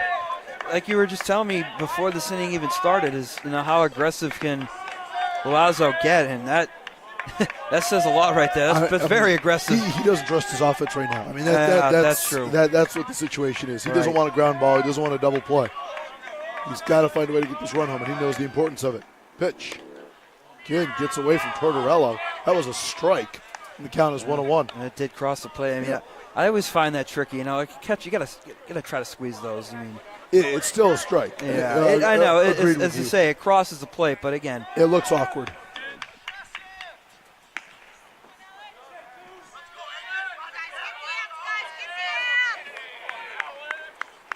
Runners at the corners, one away, squares around, pulls it back. Wow. This is a very, very interesting back and forth between Nappy. The pitchers come on in relief of Kazura, who is outstanding. Now Nappy's pitching through a lot of these outs. I mean, he's getting. So now it's 2-1. Squares around, pulls it back. He can't find the zone. 3-1. Coming out of the bullpen, he's just not consistent, not able to find the strike zone. Nappy last night in 3 1/3, 6 strikeouts. Wow. 2 walks, did not allow a hit. So you understand why the coaching staff went to him in this huge spot. Yeah, exactly. I mean, that's a lot of trust out of the guy. 3-1 here. Squares around. Bunts it in front of the plate. That's a foul ball. Goes him back to the plate, actually, and now he's gone full. Wow. This is... Do they bunt on 3-2? No. But this is...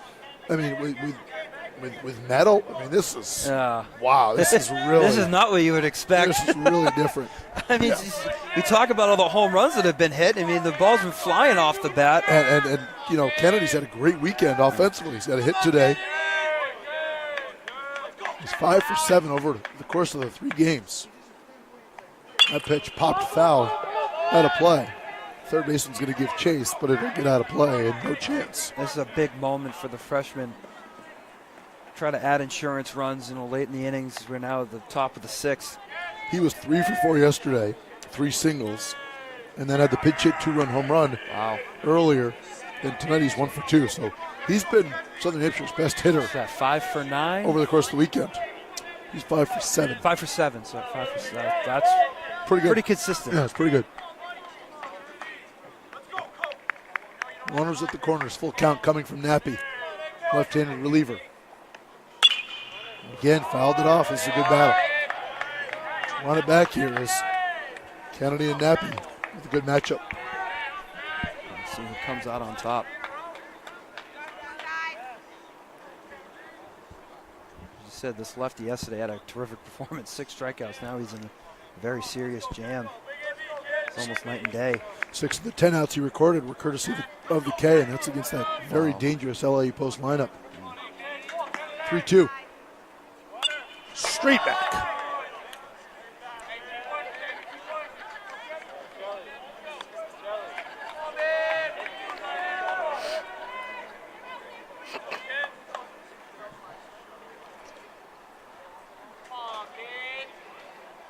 I'll try to straighten that one out. That was a nice hit towards the backstop. A good swing. We won't call you out for the movement from you as it came in our direction. 3-2. Nappy would love a strikeout. Here's the pitch. Grounded past the first baseman. That's a base hit for Kennedy.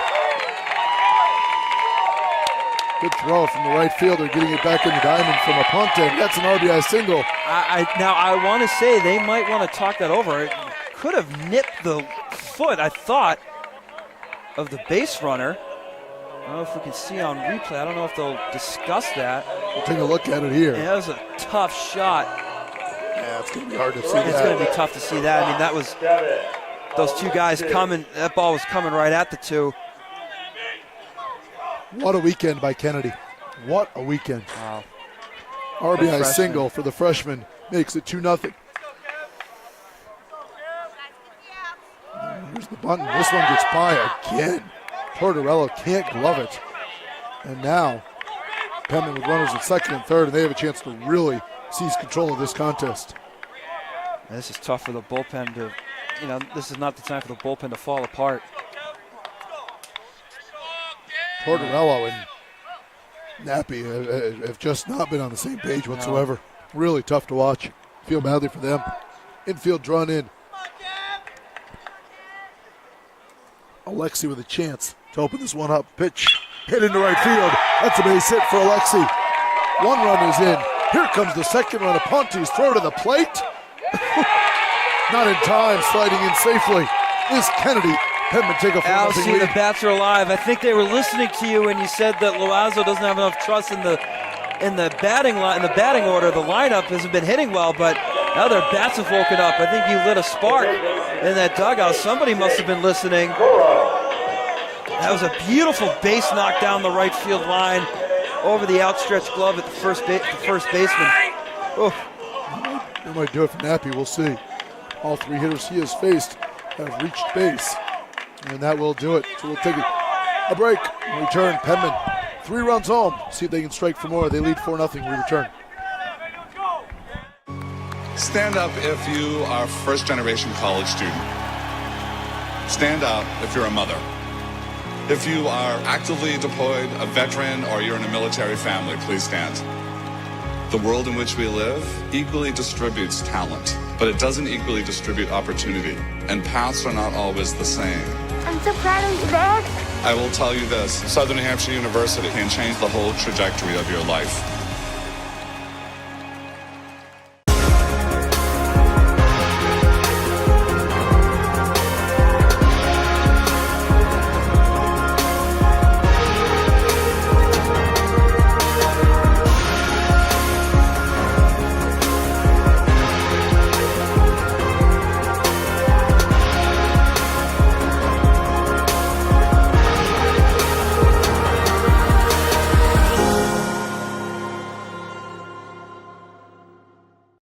Opportunity to me means doing the things that will make you a better future. I always dreamed of graduating from college. So being the first one in my family to graduate, it meant everything my parents sacrificed was paying off. Having an athletic scholarship for the University of Mount Olive was key for my success. I had the opportunity to not only get an education, but be able to develop as an individual. Label me. You know you want to. Don't be shy. You do it behind my back. So say it to my face.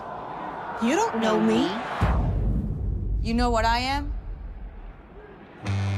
I'm a pitcher. I'm a striker. I'm a point guard. I'm a linebacker. I'm a setter. Shortstop. High jumper. Wrestler. Defender. Goalie. Student. Student athletes. That's who we are.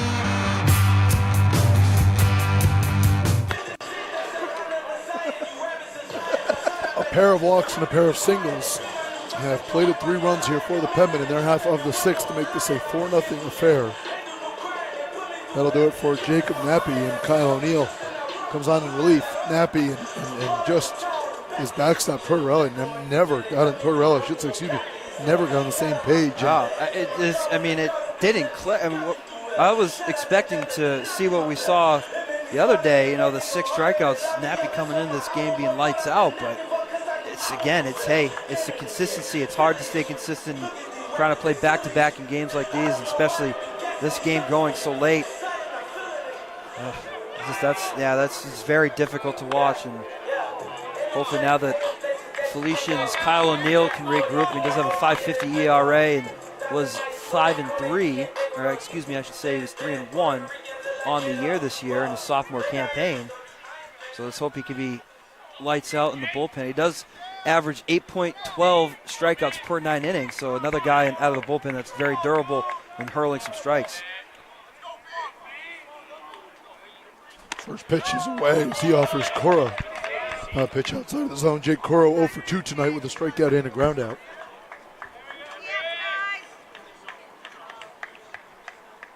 Penman leading at 4-0. 3 runs home here in the 6th. Upstairs, did he go? No. You can see it from up here. He did not break the plane of the plate. Big hits coming from Alex Kennedy and then Kevin Alexi with that 2-run single to open this game.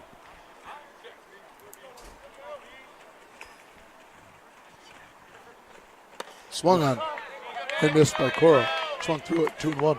Surprised he was offering there actually after a couple of balls outside of the zone. I thought they might wait to see a strike from O'Neill. O'Neill too. He has a funky delivery, kind of going 3/4 too. Yeah, not over the top. 2-1. Oh, that gets by again. My goodness. Another one. That'll allow Alexi to move down to second. Yeah, and this is just not the right time for these pitchers to, have some costly throws like that. I mean, Tortorella can try to do everything he can to block them. It's the 3rd one this inning. It's gotten by the Felician catcher.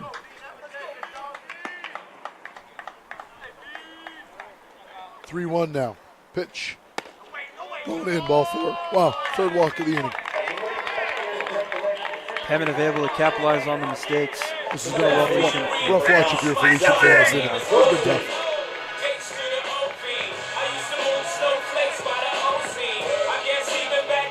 Here's Goldstein. Pop out round out. And it's amazing how this team has scored 4 runs just solely on just 4 hits in this game. And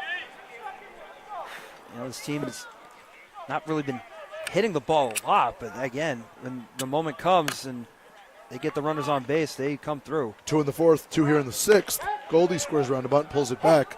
It's called a strike.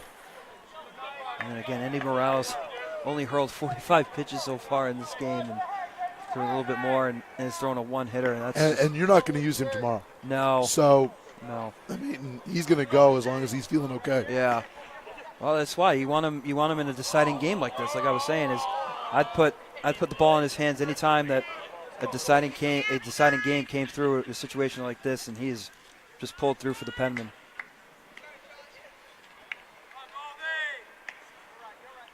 Oh, 1.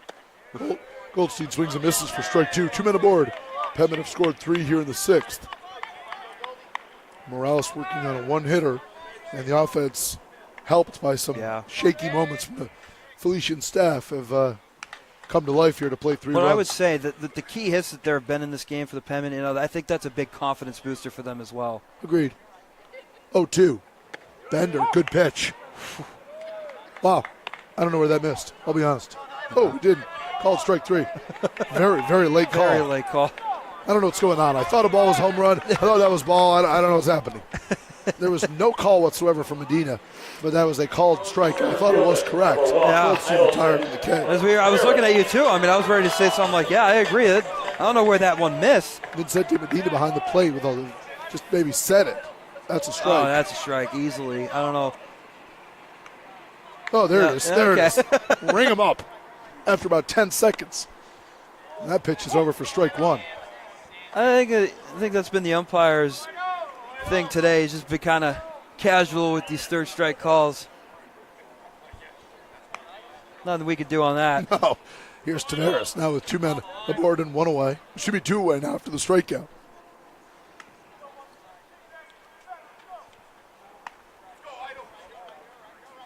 He squares around, pulls it back. Nice. Double steal.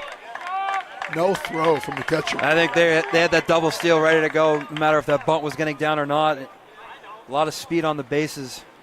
Moving to third is Alexi. Coro down to second. Wow. So now that I come to think of it, if you want to have an electronic umpire, what are you going to do on a third strike call? You're just going to have a horn, just buzz that thing? What are you going to do? Sure. just gonna buzz you out. Just going to buzz you out. Sure. 1-1. Slapped foul down the third base line out of play. I'm not advocating. I think we got to do one or the other. Right. We can't have these plays and reviews. It takes. I know. It's too much. It takes too much. It's one or the other.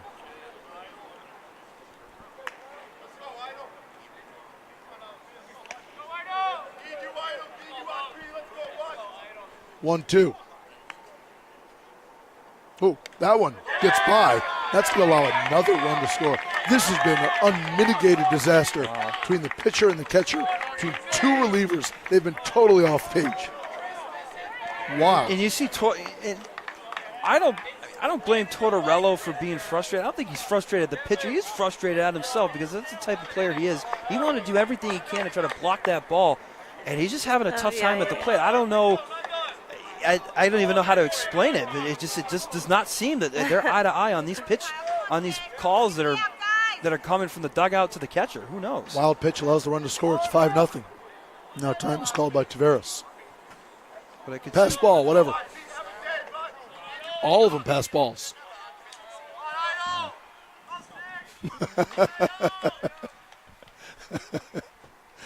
2-2.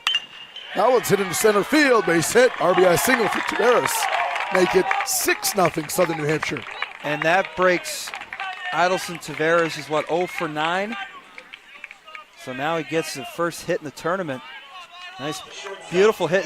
That's that confidence booster. I mean, it's despite all of these pass balls and the team scoring and the production of this lineup, really not producing a lot of runs. But in this game, this is a big, big confidence booster for them to try to translate this into tomorrow's game.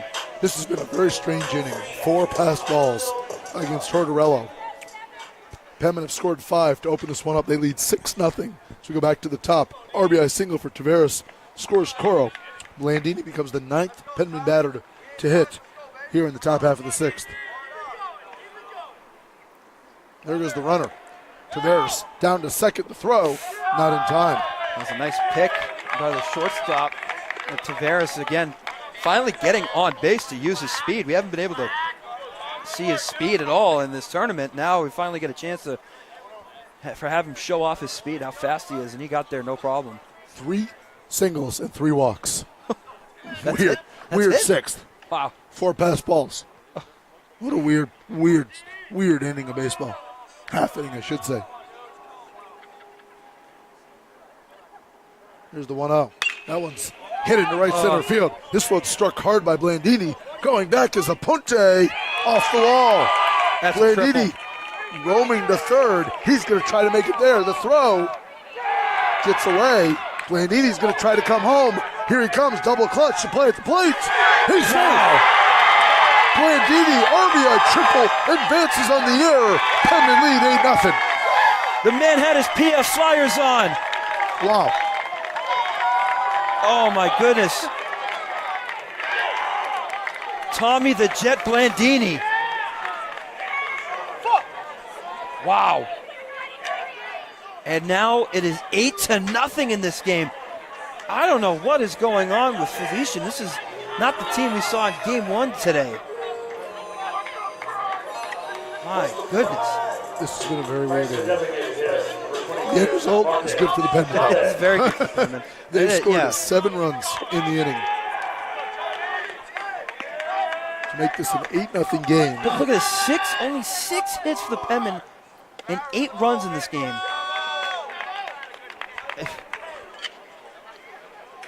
How many of those runs have been scored off of hits? Not very many. 4 hits in the inning now. Wow. It's 8-0. Good bender there. Strike 1. I mean, look at it.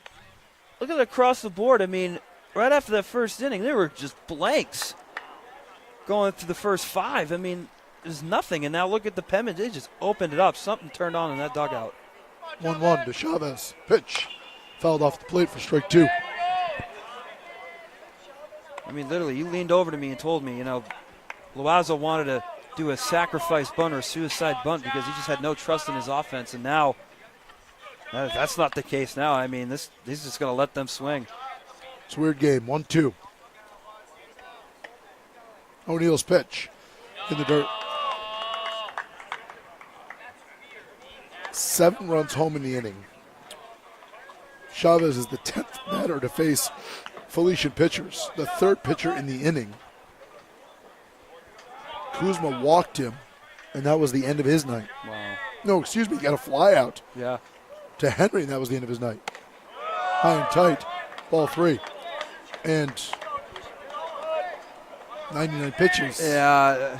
But that's tough. I mean, you had to trust. Right. Nappy was outstanding. And he had to last watch night. his arm. Yeah, I mean, he knew what he was doing. But it's just spiraled out of control for Felician. That's called strike 3. Chavez knew it. Finally. The inning mercifully comes to a close. I try to recap it for you, but I'm not that smart. 7 runs are in. Penman lead at 8-0. We'll move to the bottom of the inning. Southern New Hampshire inching closer to advancing to tomorrow's regional final against LIU Post. Stay tuned.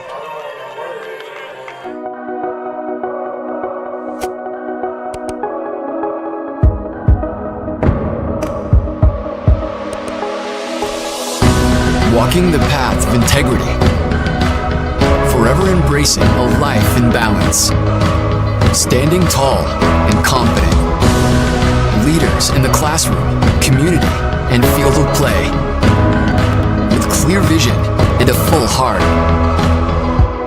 looking to the future, devoted to the student athlete, representing the Northeast, diverse in composition, united by our values, determined by nature, uncompromised by choice.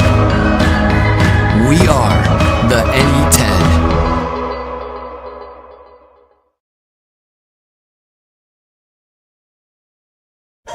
Four hits, 3 walks, 5 passed balls, 1 error, and a half inning of baseball. Wow.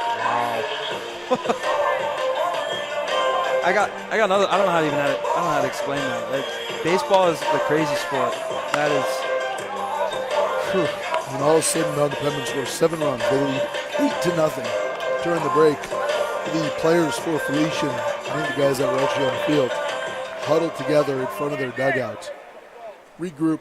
I don't know what was said, but you could tell that was an emotional moment for that group. Yeah, you got to change the morale in that dugout because someone needed us to. Whoever it was that kind of put that speech together in the dugout. Definitely, I'm sure it was. Maybe said some words that we can't repeat on TV. Who knows? But Jason Cornell, the pinch hit here, will lead things off for Felician in the home half of the 7th. Excuse me, the 6th. Swung on and missed. Morales back to work. The only concern is Andy was sitting over there for probably half an hour or so. Yeah, see, for me, that could go either way. I mean, I remember when I would pitch, it was kind of waiting too long. I didn't like that. Sometimes you want to just kind of keep yourself loose. You don't want to stay too relaxed in the dugout. But maybe that did give enough rest for Morales. I'm enjoying the Diesel Glory Day stories. Yeah, I'm not going to lie. We're going to need more of these as we go forward.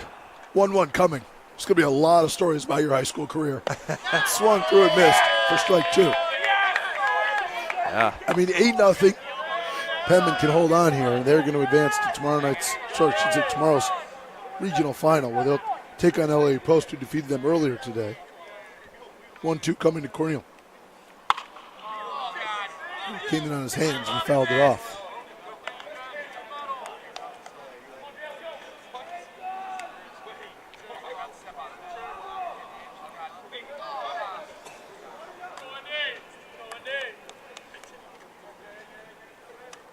One-two.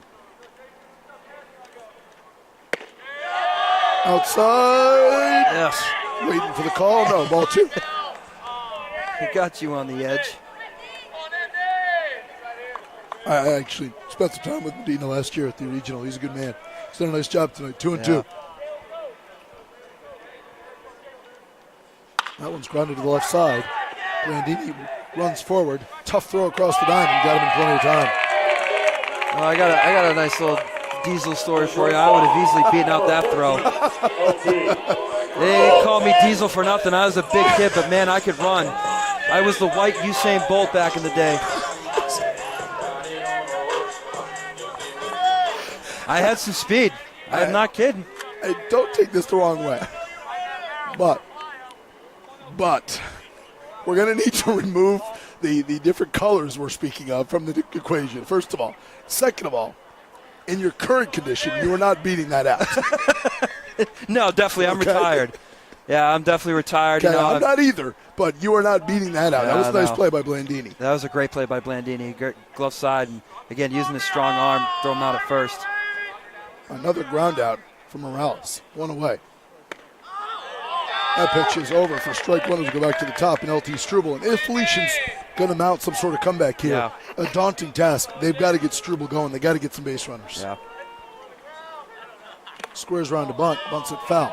See, I mean, they're just going to try to do anything right there. And just try to that's get a the bunt. right thing. I mean, that's right. You've got to, one swing of the bat's not going to tie this. You're down by 8. So you got to try to get some base runners. You got to try to make some things happen. Yeah, I mean, as you can see, the corners, I mean, they're playing back for right at first. There's a lot of room right there, but now you're down 0-2, so you just got to try to make contact, put the ball in play. Yeah, that's the problem. The 0-2. Good spot. Didn't miss by much. Looked to be a little bit outside. The Penman dugout wanted it, but it did appear to be away.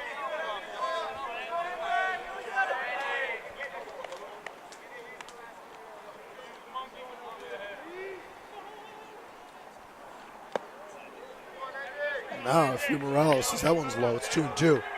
He's got to throw strikes. I mean, you've been given an 8-run lead. You don't need to nibble. I know as good as Struble is. If he hits it, he hits it. So be it. But again, I mean, that pitch count's still in his favor, so I don't think he's in position to get yanked anytime soon. This one's well hit into left field, but right at the left fielder, Kennedy takes a few steps back, and there's 2 away. Andy Morales is currently working on a one-hitter with 2 away in the bottom of the 6th. This is a one-hit shutout. Even better. This is a really impressive start. Yeah. So, man, maybe, who knows? Maybe we could have won game. Who knows? I mean, the way Murphy was pitching in game 1 today, you can't make that judgment. You can't make that call as to whether or not if Endy started the game in game 1, we could have won. You just can't make that. And Murphy was outstanding. Yeah, exactly. That pitch inside on a punte, ball 1. And I think it just wasn't the bullpen's day. I know the bullpen, they do better than that. They've pitched outstanding this entire year, so it's just hard to make that call, make that judgment of whether or not if Morales was pitching today, we would have been in the championship game. Right, who knows? Right. That assumption is impossible to do, I think, and I don't really like those arguments because you never know. Things play out differently. You don't know. I mean, maybe LA Post is all over Endy. You don't know how it works out.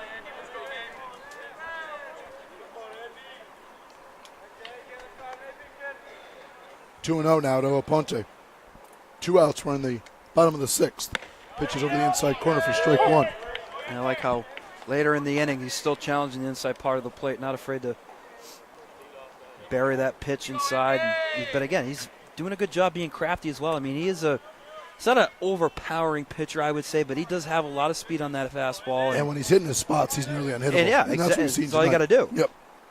2-1. Foul down the third base line. Left fielder will give chase. Nearly ran into it. Kennedy unable to track it down. Yeah, he was trying to brace for the wall, too. I mean, he did run out of some room, and even going for the tarp area, that's even dangerous, too. That kind of cut some of the length of the field in half a little bit when he's running and chasing it down, trying to prevent colliding into the tarp. He sort of put his hand up there as he was approaching the tarp.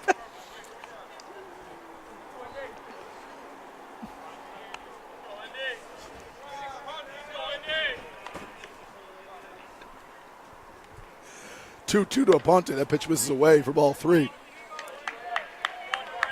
It's a really funny setup here at Southern New Hampshire. So we have a big screen monitor back over to our left, and our broadcast producer Alec Palmer's set up back there. And during close plays like that, the replay monitor's back there, so everybody's turning, and Alec's like, what happened? What did I do? Something went wrong.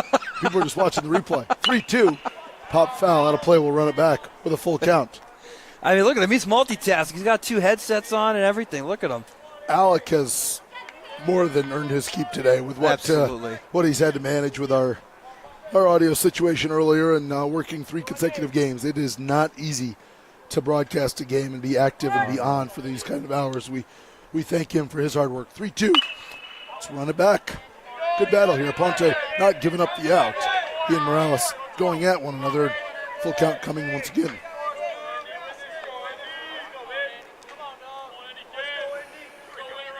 Score holds up. Southern Hampshire will take on LA Post tomorrow. Penman will have to win 2. Pioneers just need 1. Outside, ball 4. Good at bat there by Aponte. Earns the walk. That's the first walk of the day for Morales, too. He's allowed 1 single, a hit batter, and a walk. Hey, That's still efficient. And he's got one strikeout. Just one strikeout. One strikeout. Yeah, we haven't even talked about that. And here's Healy. Felician, second baseman.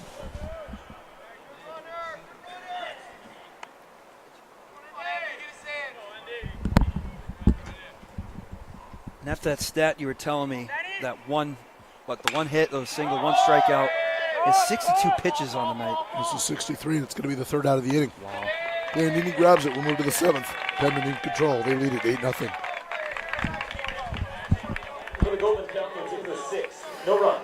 My path to a college degree would have been completely different had I not run Division II cross country for the University of Mount Olive. Having an athletic and academic scholarship was key for my success. Our coaches were really helpful with balancing out my academics and athletics. I decided to attend graduate school because I wanted to become an athletic director.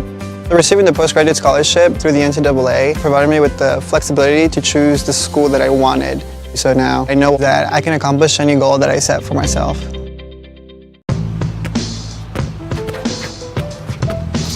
It's not about where you were born. It's not about your gender or the color of your skin, or whether you're rich, poor, or in the middle. No matter what you play, if you have the skill and drive to succeed in school and in sports, we'll provide the opportunity.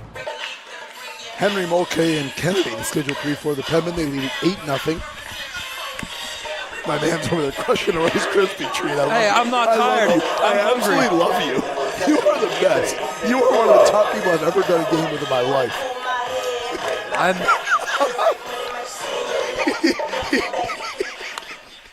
He's just over here crushing a chocolate Rice Krispie treat. You got that right. You're welcome, America.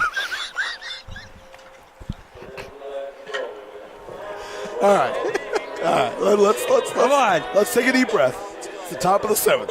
Penman lead it.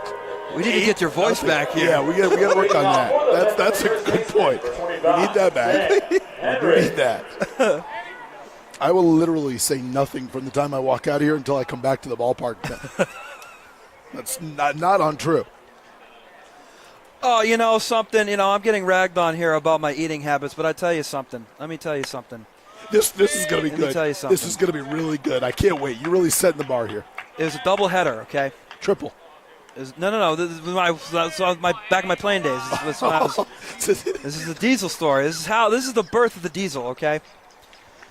Now we're gonna get this pitch in here, and it was low in the dirt. First of all, can I just say the third-person references are outstanding. Yeah. I mean, that is really an underrated component of all this. I'm leaving my mark here at Southern New Hampshire University. You are definitely doing that. It might be the last mark you leave, but you are definitely leaving your mark. Carry on. It's a doubleheader of a game. My eating habits, as a kid, we're all enjoying some nice food, and that was a nice pitch there. But anywho, it was a doubleheader after game one, and I was hungry. Did you just drop an anywho? Anywho. What are you, like a 65-year-old man? I am a very mature adult here. Who says it? Anywho? Anywho, I do. Okay. Carry on. I'm just going to laugh. Nice I'm just going to laugh the rest of the way. I don't need my voice. I don't need anything because I'm going to listen to you. Don't get us in trouble. That's all I ask. I'm not getting. No. This is a very, very nice story. Very fun story. Okay. So I was hungry, and I didn't have any. Seems appropriate. I didn't pack a peanut butter and jelly sandwich. So some of the team moms. How old are we talking here? Give me a point of reference. I was 14. Okay. Nice base hit, run it out. See, that's a nice run. That's a nice run. So, not the best habit, but I grabbed myself a Big Mac. I got McDonald's. I got myself a Big Mac after game one of a doubleheader. Crushed that Big Mac. It was great. I loved it. And I was told that this was probably I actually finished this 10 minutes before game started. I came in late. I finished it 10 minutes before it started. Anywho, so I get in the lineup. I get in the batter's box, and man. All right. Man, I was feeling it. This has got to tighten up. Our game's going to end soon. This is the longest story in the history of man. I rip a double. I ripped it. It's going to be a double play ball meanwhile. Good play. Well turned there. Well turned by Felician. That was a nice turn. They finally induced a double play there. Haven't had any opportunities to try to turn one. All right, tighten it up here. Yeah, tighten it up. Give me the story here. Anywho. Give me the punchline. Anywho, I get to double. I get that double. I let out a huge burp. All right. I let out a massive burp. All right. Now let's tighten it up. You could have used And another Diesel- term. Okay. Yeah, And okay. So okay. that's how Diesel was born. I was running on diesel fuel. So anytime someone sees me eat a Big Mac, they call me. The only thing I'm disappointed about in all of this is the fact that Jeff Lopes is not here with us. Because he's the only person that would be enjoying this as much as I am right now. I'm a mess. Oh, this is nothing else. Something. You ever seen Tommy Boy?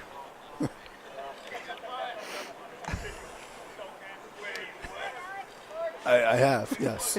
Yes, and we're good. We're good. Just leave it at that. We're good. I'm Tommy Boy. We're good.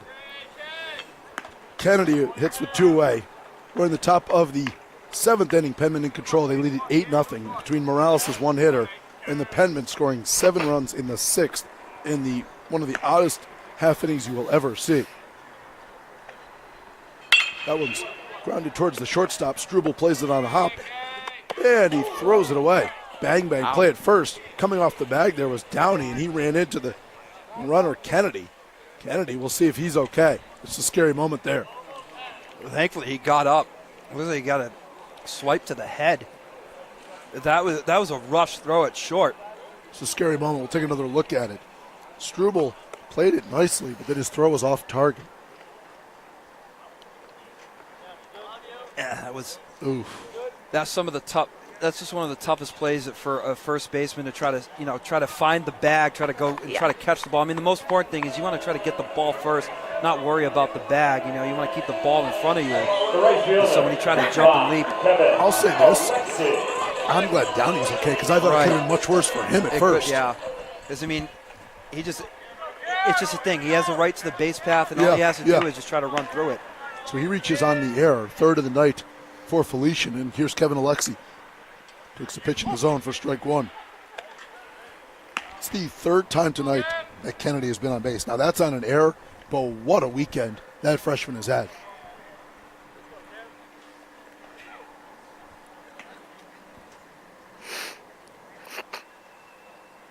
Oh, 1. Swung through and missed for strike two.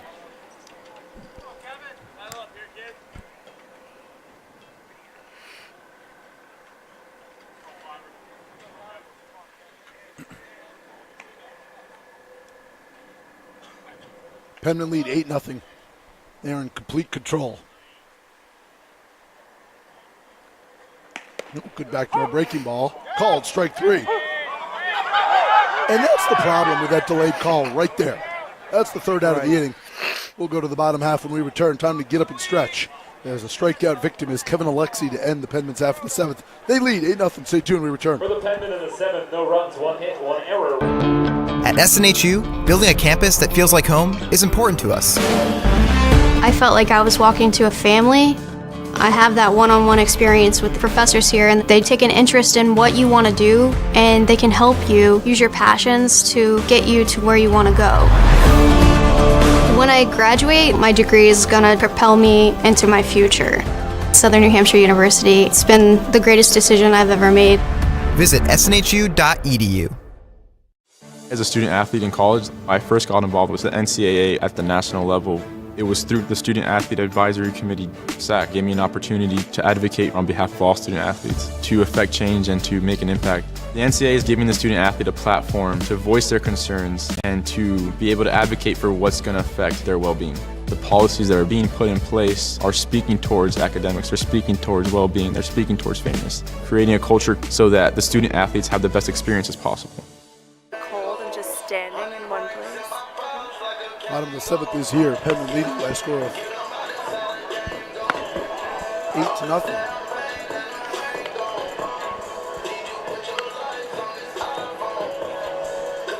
Do you spend a lot of time in the gym? How you doing? You look great. I don't want to listen to the guys over here. I mean, you look like a great athletic guy. I mean, I wouldn't. Leading off for the Golden Falcons. I was a below average high school basketball player. I'm a below average high school basketball coach. Come on. True. I never once was saddled with the nickname Diesel, I will tell you that much. Bottom of the 7th is here. Felician, they need runs, and they need them quickly. They trail 8-0. Outside for ball 1. Condito, Martinez, and Downey, the Schedule 3 here for the Golden Falcons as they look to cut into this deficit. And we can see Morales is going the distance. That was his 64th pitch of the game. They were right here in the 7th inning. And he's got to throw strikes, obviously, and that's the objective here. You've been staked to an 8-run lead. It's, I know you're swinging metal. I know it's a different game, but throw strikes and let the batters put the ball in play. Yeah, because, when he does throw strikes, he's been able to get a lot of help from his defense, from Goldstein to Blandini, the guys in the outfield. So, yeah, he's definitely just got to keep throwing strikes, but now he's down 3-0. He has walked just one hitter that came back in the 6th. Called strike. 3-1. Condito tonight 0 for 2. He was one of the heroes of their win earlier today against Assumption with that game-winning RBI base hit at the top of the 9th inning. Swung on and missed. Strike 2, Condito, a wicked cut. And I like how he battled back. He was trying to stay outside. He wanted to have someone chase, or have him chase at that pitch. 3-2 coming.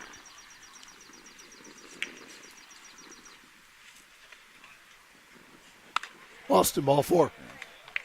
So second walk of the game issued by Morales. And he was just working outside that the whole pitching sequence, trying to get him to chase, and actually lost that battle, so it'd be a second walk on the night.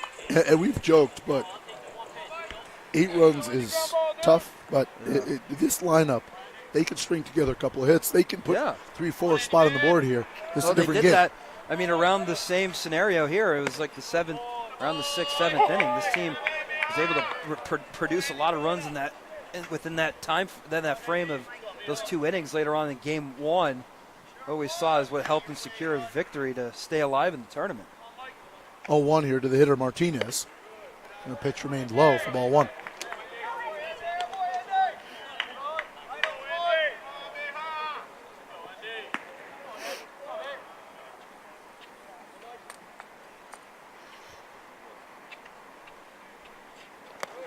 Going in, ball 2. Morales has now lost control a little bit.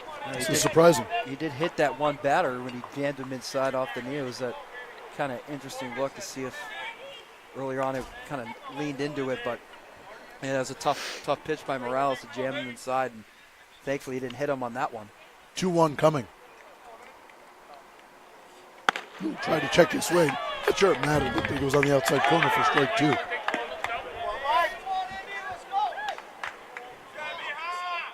This, unfortunately for Felician, is more of the same in their postseason history. They have never defeated Southern New Hampshire in the NCAA tournament. They're 0-3 against the Penmen, and the Penmen have eliminated them in their last 2 tournament appearances. 2-2, swung on and missed. Second strikeout of the game for Indy. Hey, he just blew that fastball right. It's the 7th inning, and this guy is still throwing some cheddar. Here's Sean Downey. He was the guy that was hit by that pitch you referred to moments ago. 0 for 1.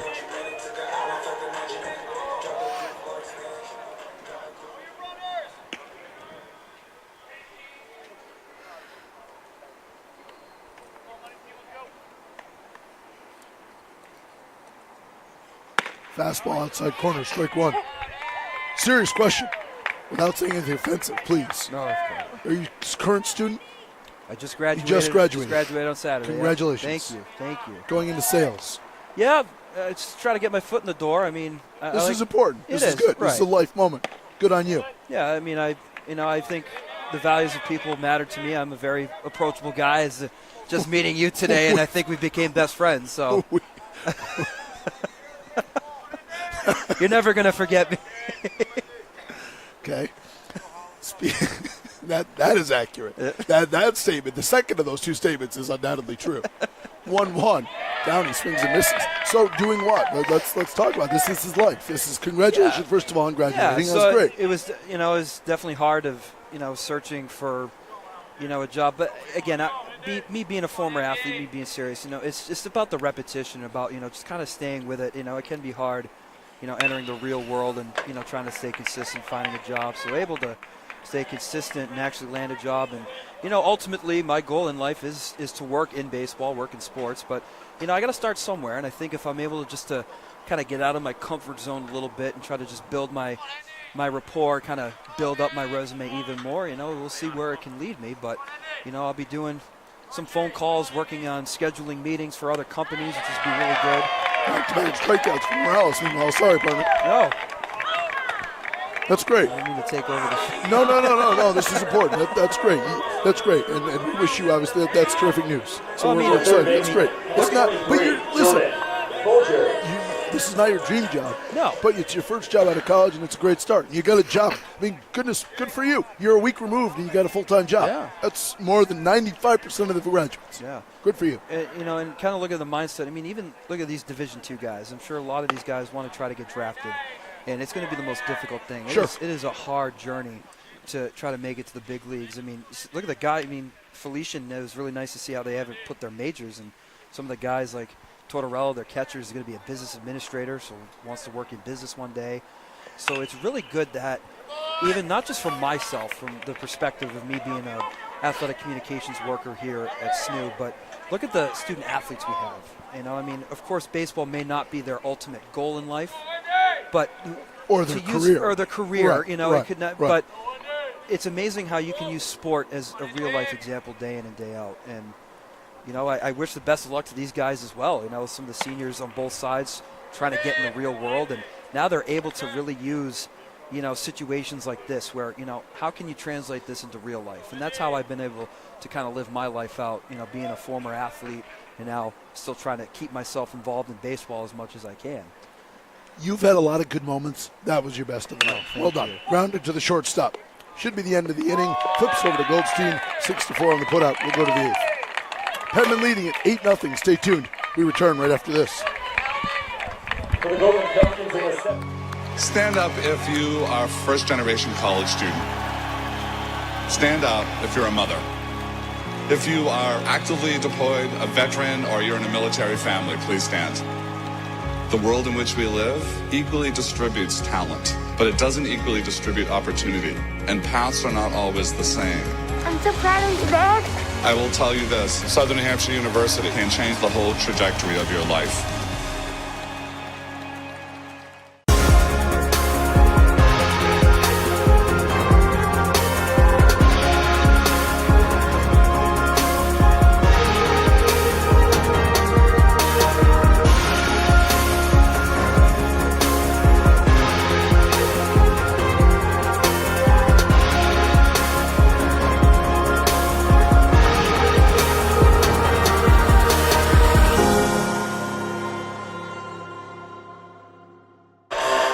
Mike Holland becomes our fourth pitcher tonight. We see from Felician. Holland, the 6'1 senior New Jersey product, and he's called on in the top half of the eighth inning with his team on the wrong side of an 8-0 game. And unfortunately for Felician, this is a frustrating weekend for them because last night they lose to LIU Post 7-2. But again, self-inflicted wounds, a lot of miscues defensively, some walks we talked about throughout, not crisp, clean baseball, and more of the same here tonight. Now, I'm not saying they're going to win, but this should not be an 8-0 game. Right. It should be a 3-4 type game, and they should be, in a spot where if they could string together a couple hits, this is a game. And they're down by 8. It's the most interesting thing how they only have 3 errors in this game. It doesn't even seems like, no offense, but it does seem like they have a lot more the way that just they've been playing the game. And yeah, it's unfortunate. It's unfortunate. Five pass balls in the inning, of course, really playing a big part in that sixth inning, which Southern New Hampshire scored 7 runs. Right, and of course, you don't want to end your season like that No. on a lot of the mental mistakes. Jake Coro to lead things off for the Penman. Takes a pitch from Holland away for ball 1.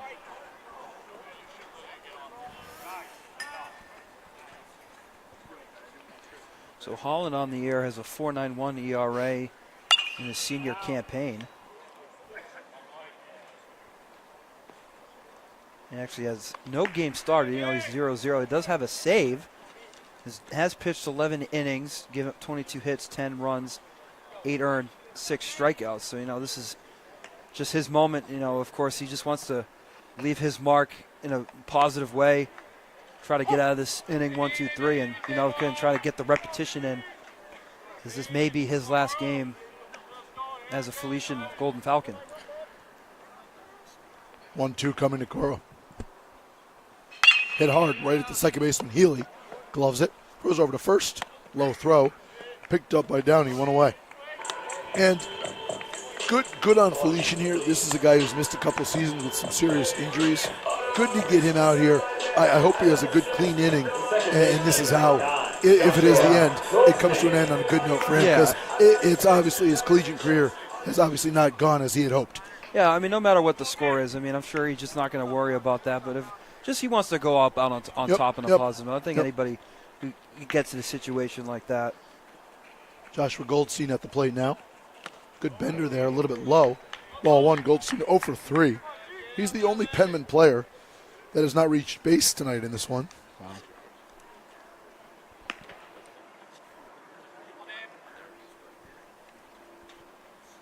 Fouled straight back. He and Sam Henry, somewhat interestingly, is the season that Henry's put together. They're the only two that haven't scored at least 1 run tonight. Wow. And the way that this game has been played, it seems like everybody was on base scoring a run. 6th inning, where we saw a lot of strange things occur. Penman ending up scoring 7 runs to open this one up. Bender gets by the catcher. Anthony Santoro is the backstop, now replacing Tortorello. He did that inning or so ago.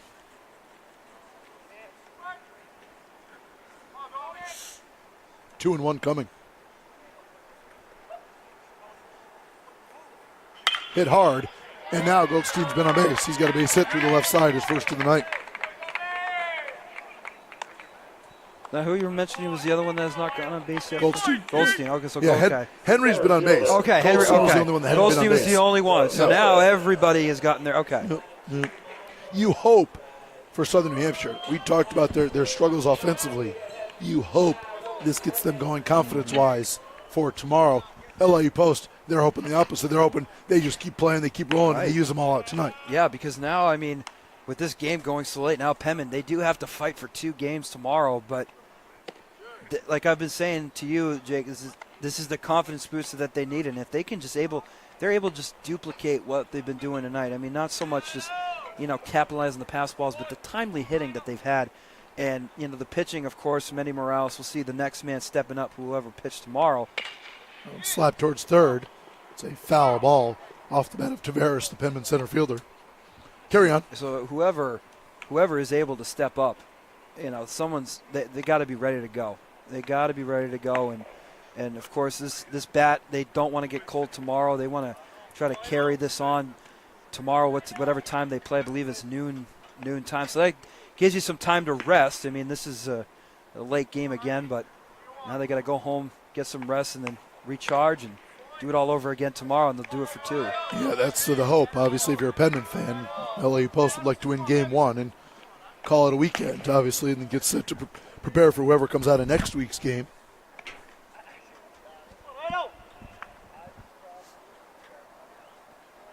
Two-1, hit hard in the center field. That's a base hit off the bat of Tavares. So he now has strung together consecutive hits. Now he's starting to get that confidence booster. Before that, he was 0 for 9. Now 2 for 11 in this tournament.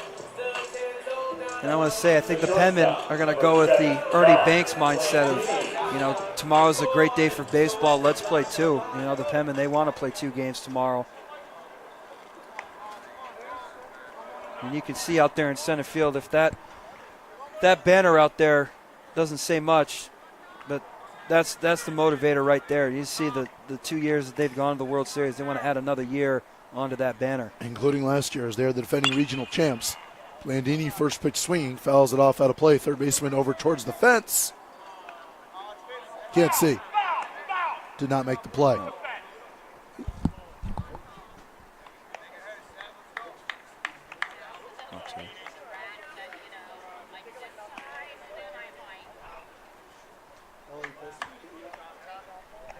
Wow.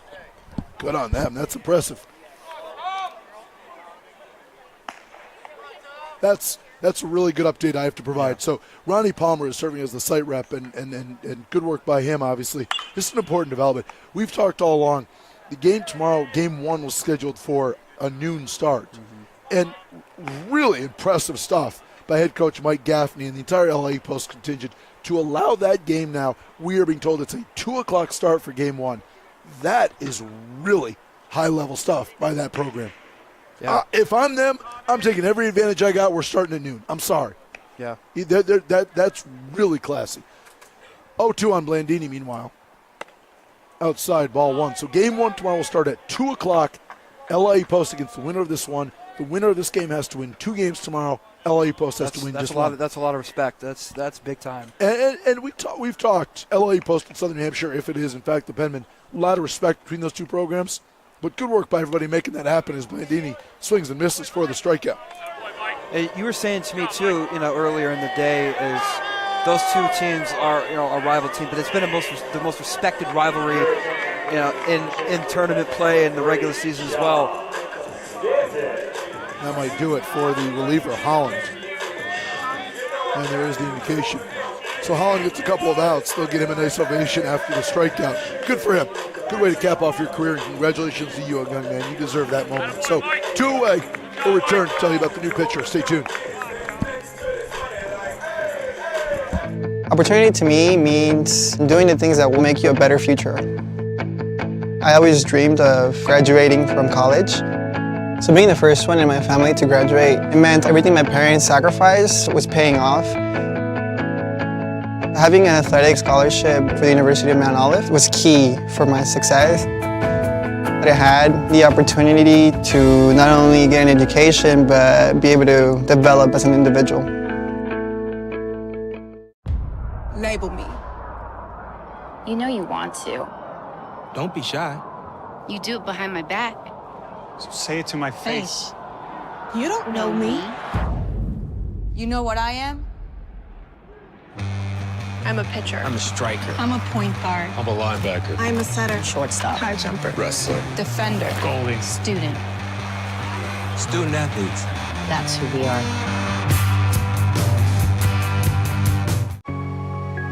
When I see obstacles, I create opportunities. When I see adversity, I find a way. When I hear never, I say now.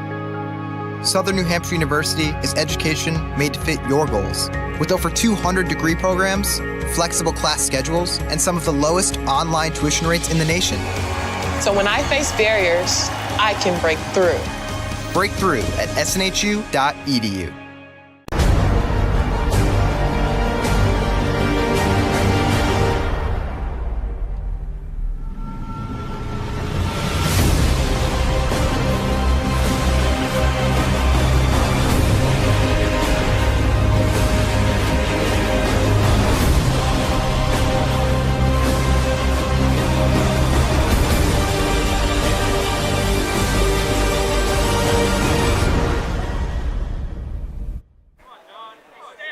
Tony Rivera on in relief here for Felician, another senior on the mound.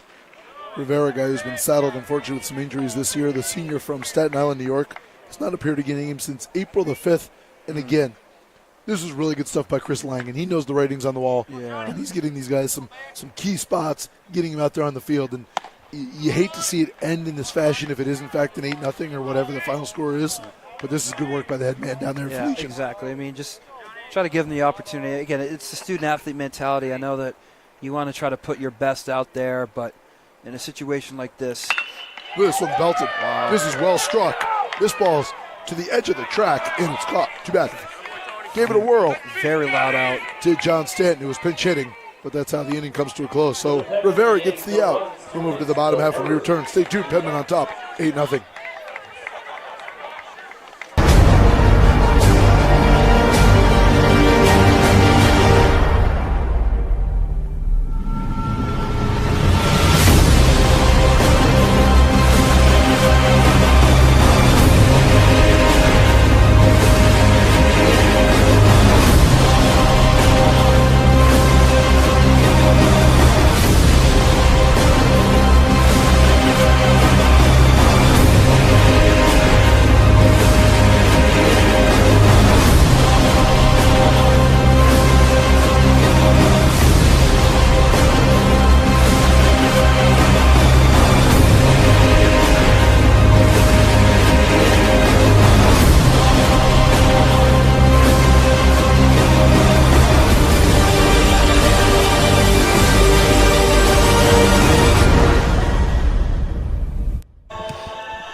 bottom half of the 8th inning, you take a look at Andy Morales, who's been dynamite tonight. He's working on a one-hit shutout as we move into the bottom half of the 8th inning. We should mention Jacob Enright, Adam Buskey along with you, meanwhile. A great spring for other Southern New Hampshire teams. The tennis team advancing to the round of 16. First time in any 10 team has been in like 20 years, something like that. Congratulations to Greg Koash and his group. And the men's golf program advancing to nationals. They won the regional last weekend. Matt Arvanitis, we tip our cap. Good luck to those young men as they head down to West Virginia. And I find it interesting, even like going off the tennis team, the seniors there now, the 4 years they've been there, they're able to add 4 rings on their fingers. And now the golf team, they're going to be adding some more trophies to that trophy case here at school. So it's incredible to what our program is able to do. Congratulations. We wish them nothing but the best of luck going forward. Obviously, across town earlier today, LIU Post Softball won the Super Regional as that first pitch is fouled off. We wish them the best in their trip out to the College World Series. They represent the East Region. They defeated St. Anselm in Game 2 of that championship series today. And where is the World Series for them? It's in Denver, Colorado. Denver, wow. Gorgeous. Yeah, I've always wanted to go to Denver. Oh, that was a shot. That one's hit into right field. There's literally nobody that got that reference except for Alec Palmer. I thank you. I got the reference. I just wasn't saying anything. You're just letting it die? I'm very professional.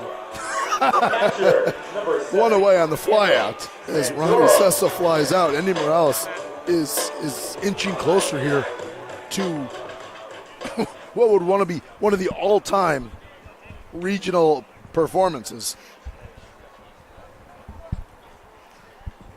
Here's Anthony Santoro, the Felician catcher. Fouls that off for strike one. So that was a big loud out. But it doesn't, see, in a game of baseball, it doesn't all matter about the strikeouts. I mean, in my opinion, going back to like the outing for like Chris Sale, per se, I mean, he had like 17 strikeouts in that game, and then they ended up losing that game. It doesn't all depend on the strikeouts. And we see how durable Andy Morales is and how he's just able to put that ball in play and just let his defense do the work. And that's... No, the Penman defense has been outstanding in this one, no doubt about it. Yeah. No errors. And they've had a lot of opportunities. It's funny you say that because 1-1, meanwhile, is on the outside corner for strike two to the hitter at the plate for Felician.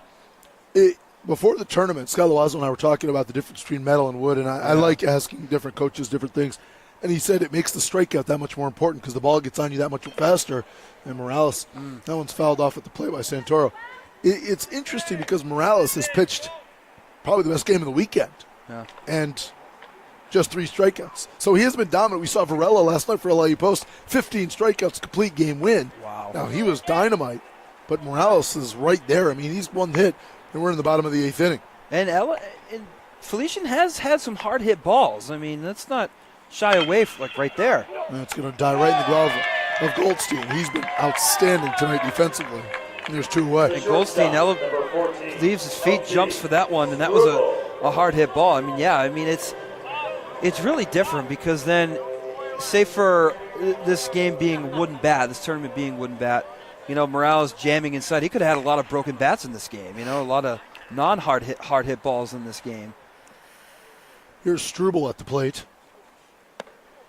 Pitches outside and low to ball 1. I'm curious to ask you, do you feel that just across the board, even from the college level, from D3 to D1, do you feel that metal bats should be taken out of the game and just have it be wooden? What have been your thoughts on that?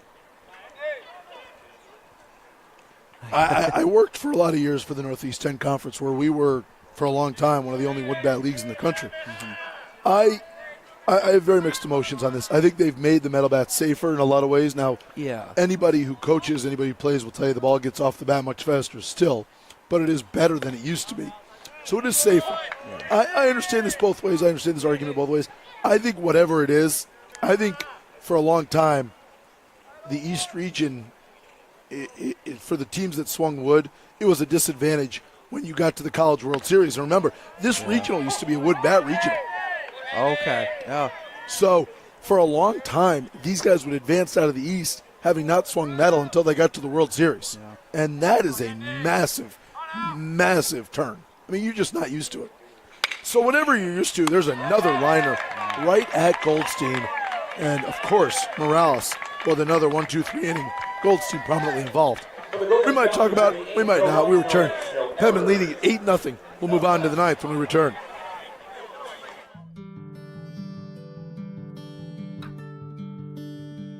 As Division II student athletes, we are committed to being our best. Division II National SAC is proud to partner with the Sports Science Institute to play a role in the cardiac safety and health of student athletes. Although many student athletes with heart conditions live healthy, active lives, up to 10 NCAA student athletes die each year of sudden cardiac death during athletic activities. The facts are that immediate delivery of CPR and AED saves lives, so everyone should be CPR and AED trained. Please join us in this important initiative. Make it yours.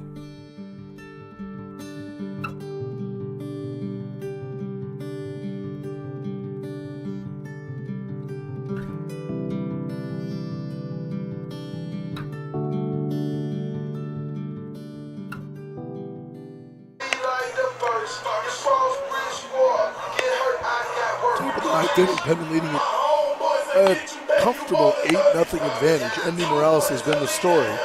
Tony Rivera back out to work for the Golden Falcons. Southern New Hampshire 3 outs away from advancing to tomorrow's regional final.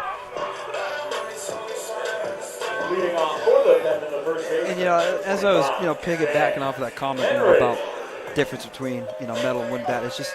I think you have to do the same, whatever it is. Yeah. I don't think you can do different things. And I don't care what that thing is. I think everybody's got to do it. That's all.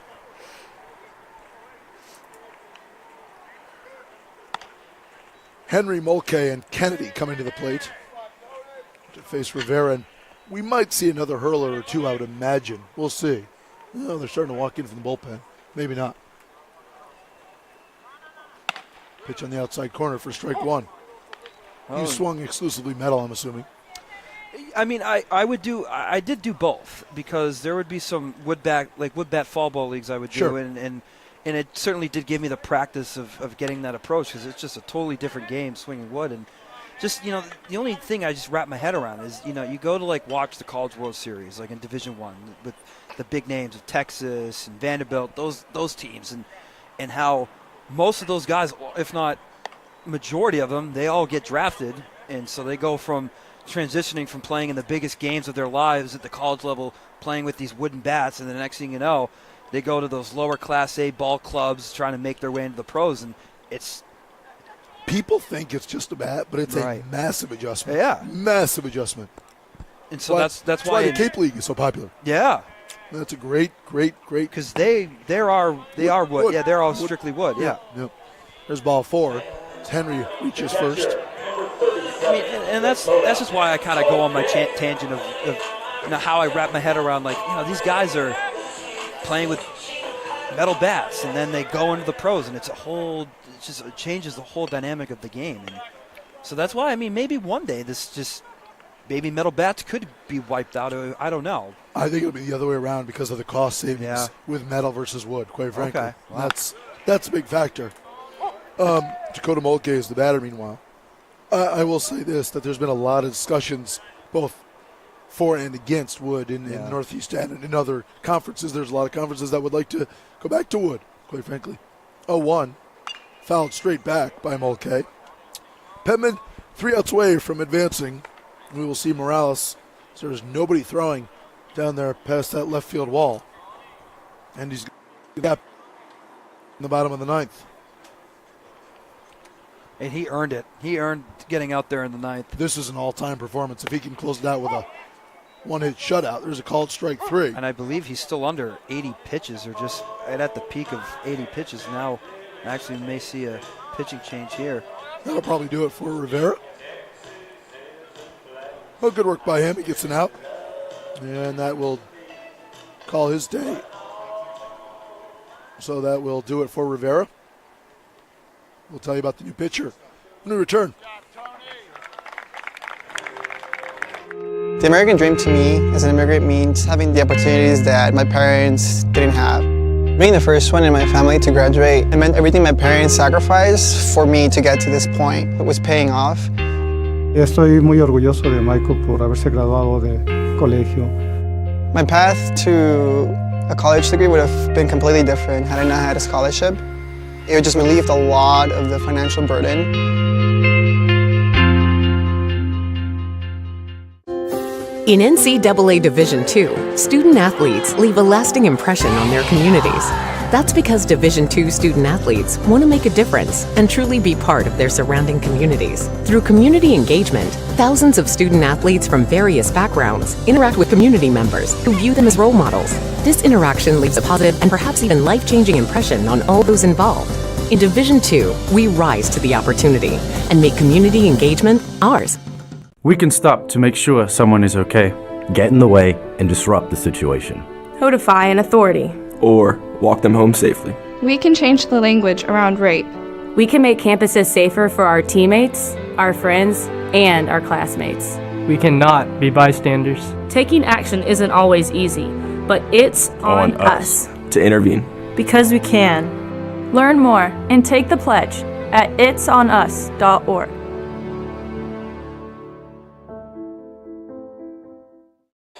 New pitcher there is LT Struble. You know his name. He's been the shortstop throughout the course of this weekend for Felician. Goes out on the mound, and pinch hitting for Southern New Hampshire is Dylan Faircloth. 8-0 Penman. We're in the top of the ninth. Big cut and miss. Should welcome and wish Mark Mentone, the Athletic Communications Director, a happy birthday, as we have entered Saturday. Happy birthday, my friend. Good on you. I wish you nothing but the best. That one swung on and missed, and Struble showing some life. I think he made a joke earlier today how he turned 45 today because of how long the games have been going on. So. Yeah, we're getting there, so it looks like your birthday is coming around shortly. 0-2. Yeah. Swung on and missed, so Struble, electric stuff, gets Faircloth on the K. Yeah, I mean Struble. How good is he? Struble, he's been also a great hitter. 42 stolen bases. Wow. I mean, and he pitches too. That'll do it for him.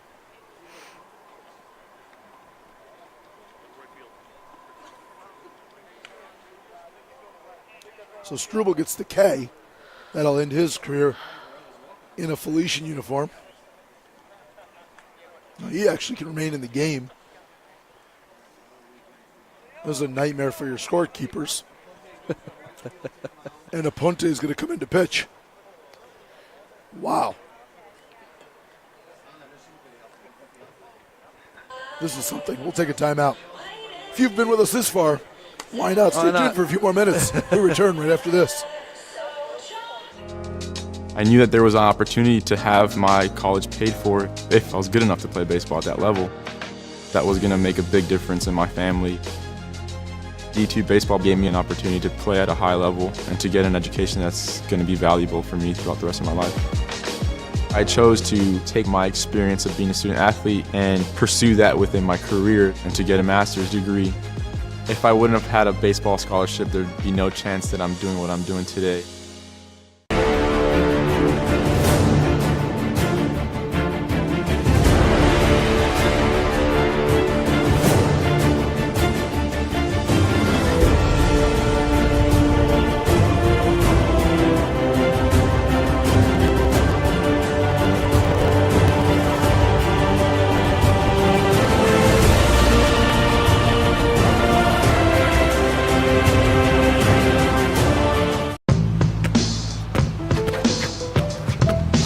It's not about where you were born. It's not about your gender or the color of your skin or whether you're rich, poor, or in the middle. No matter what you play, if you have the skill and drive to succeed in school and in sports, we'll provide the opportunity. Jason Aponte becomes the 7th pitcher of record now for Felician. He comes in from right field to pitch. He is also a senior. There's 2 away. In on Alexi for ball 1. Yikes. You don't want to have somebody get hit, and Aponte would like to get a strikeout or an out to end the threat here in the ninth. Ground ball. That one's hit into center field. Center fielder Sessa over to his left. Makes the catch, and that's how the inning comes to a close. Bottom of the ninth. Stay tuned. Penman 3 outs away. We return after this. Penman in the ninth. No runs, no hits, no errors. 1 left on.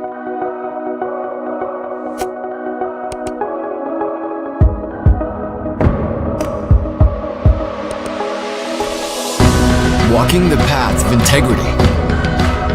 Forever embracing a life in balance. Standing tall and confident. Leaders in the classroom, community, and field of play. With clear vision and a full heart.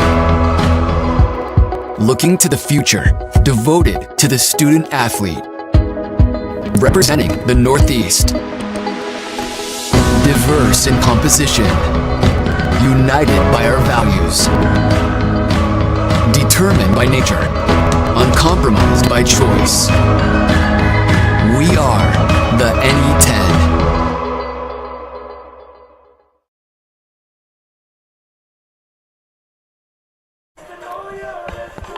Andy Morales is 3 outs away from a complete game shutout and sending the Penmen onto the regional final where they will take on LIU Post. Your attention, please. Defensive change for the Penmen, now playing left field, number 15. Adam, if he can hold on here.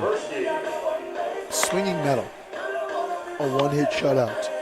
At this stage, with your season on the line, it's hard to imagine a better effort. Literally, you can do one hit less, and that's basically it. Yeah, I mean, that's just remarkable.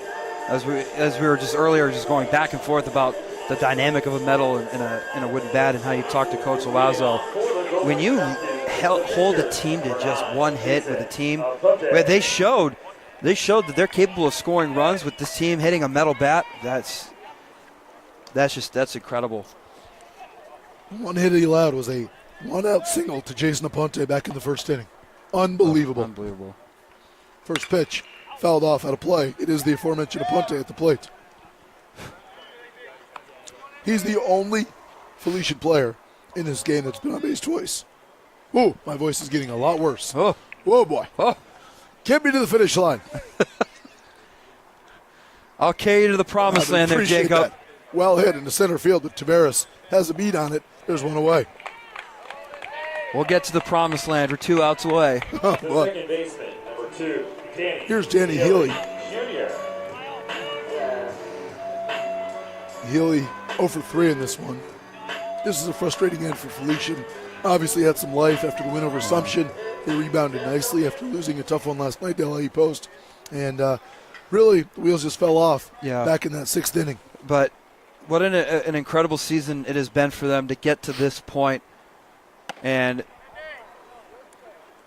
and there's just nothing more I can say, but I'm just, it's been a great journey for them. And, they played their hardest. They tried to play their best baseball for them to get to this point. So, I mean, they can't really, hang their heads low with the type of record they put up this year and the season that they had. There were a lot of good things for this Felician team. And, my hats go off to them for sure. 31-win campaign for Felician, an at-large berth out of the CACC, their 4th NCAA tournament appearance in the last 6 years. Grounded to the left side, Blandini throws across the diamond, in time on the ground out. There's 2 away. And a beautiful stretch at first. Again, nice throw by Blandini. I mean, he had to rush it a little bit. It was a slow roller, not the hardest hit ball. And even then, the way Morales has been pitching, he's been not making them hit too many hard hit balls. There's been a lot of some dinky hits going towards the second base side, little short rollers in the infield. So that's pretty remarkable. That was the 100th pitch of the game for Morales. And that's in the 9th inning. That's wow. Yeah. Wow. Pinch hitter is Nick Vincelli, meanwhile. First pitch to him, a strike. Morales is 1 out away from a complete game, 1-hit shutout with his team in a do-or-die situation. Big-time players step up in big-time games. Low and away, ball 1. This is one of the best pitching performances I have ever seen at this stage. No doubt. At a Division II level, it is the most competitive level, in my opinion, too. I've been around. I've been fortunate to attend a lot of these regionals, and this is way up there. Now he's a strike away.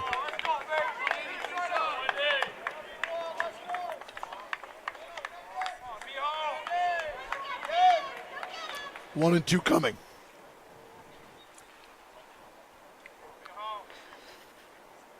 Morales' pitch.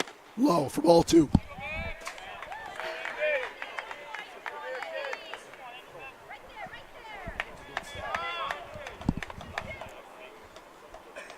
Two and two now. Pitch. Hit him. I believe that was his third hit batter in the second, I believe. Second. 2 walks, 2 hit batters. Yeah, you're right, because there was one earlier in the game he was close to hitting a batter, so that was his second. Yep. Mike Martinez now at the plate. 2-way.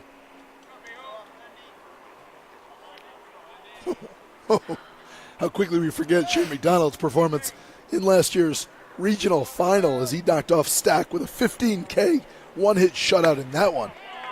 A little perspective. Obviously, the hits equal, the runs equal, but that was a different set of circumstances. That was against a very, very good St. Thomas Aquinas team. They were the defending regional champions last year as they went in 2017. 1-0. Swung on and missed for strike one. That's with Shane McDonald last year. That's how you hit your spots. But even in this game, Andy Morales, when he hits his spots, and he's just unhittable. This has been an unbelievable performance. Really good stuff from the junior. 1-1. Fouled off. Strike two. Yeah, and this is the moment Andy Morales has been waiting for. He wanted to bounce back, had a long journey, and this road has just been incredible. The journey he has been, and he's just one strike away from proving the doubters, proving the haters wrong. 1-2. Rounded to the right side, foul ball. Again, he had a terrific summer in the NECBL, and that is another competitive league. I mean, it is a lower tier, not compared to the Cape Cod League, but it doesn't matter what league you play, and there's going to be some terrific talent coming out at the collegiate level, especially when you find a guy like him. I'm sure his team in the summer, they were thankful to have him on that roster. 1-2. Swung on and missed. Wow. Morales caps it off with a strikeout. A one-hit shutout for Andy Morales. Well done by you, young man. Penman win 8-0. That'll do it. Penman advanced to tomorrow's regional final with the victory tonight. We congratulate Felician on a terrific 2019 season. They finished the year 31-23. Partner, tomorrow, 2 o'clock, Penman Pioneers regional final, a rematch of our first game today. That'll be a lot of fun. It's a great day tomorrow for a baseball game. The Penman want to play 2. Post, they hope it's just 1. On behalf of everyone that made this day, these broadcasts possible, we thank you. We thank them for their hard work. Our camera people, our support staff, communication staffs all throughout the day. Thank you. Alec Palmer, man responsible for all the images. My broadcast partner, Mr. Adam Buskey. Partner, it was great working with you. It was great working with you too, man. A remarkable day. Penman advanced to the regional final. We'll see you tomorrow right here in Southern New Hampshire as the Penman take on LIU Post, the second-seeded Penman, the third-seeded Pioneers to meet in the regional final. We'll talk to you tomorrow. Have a great, great evening.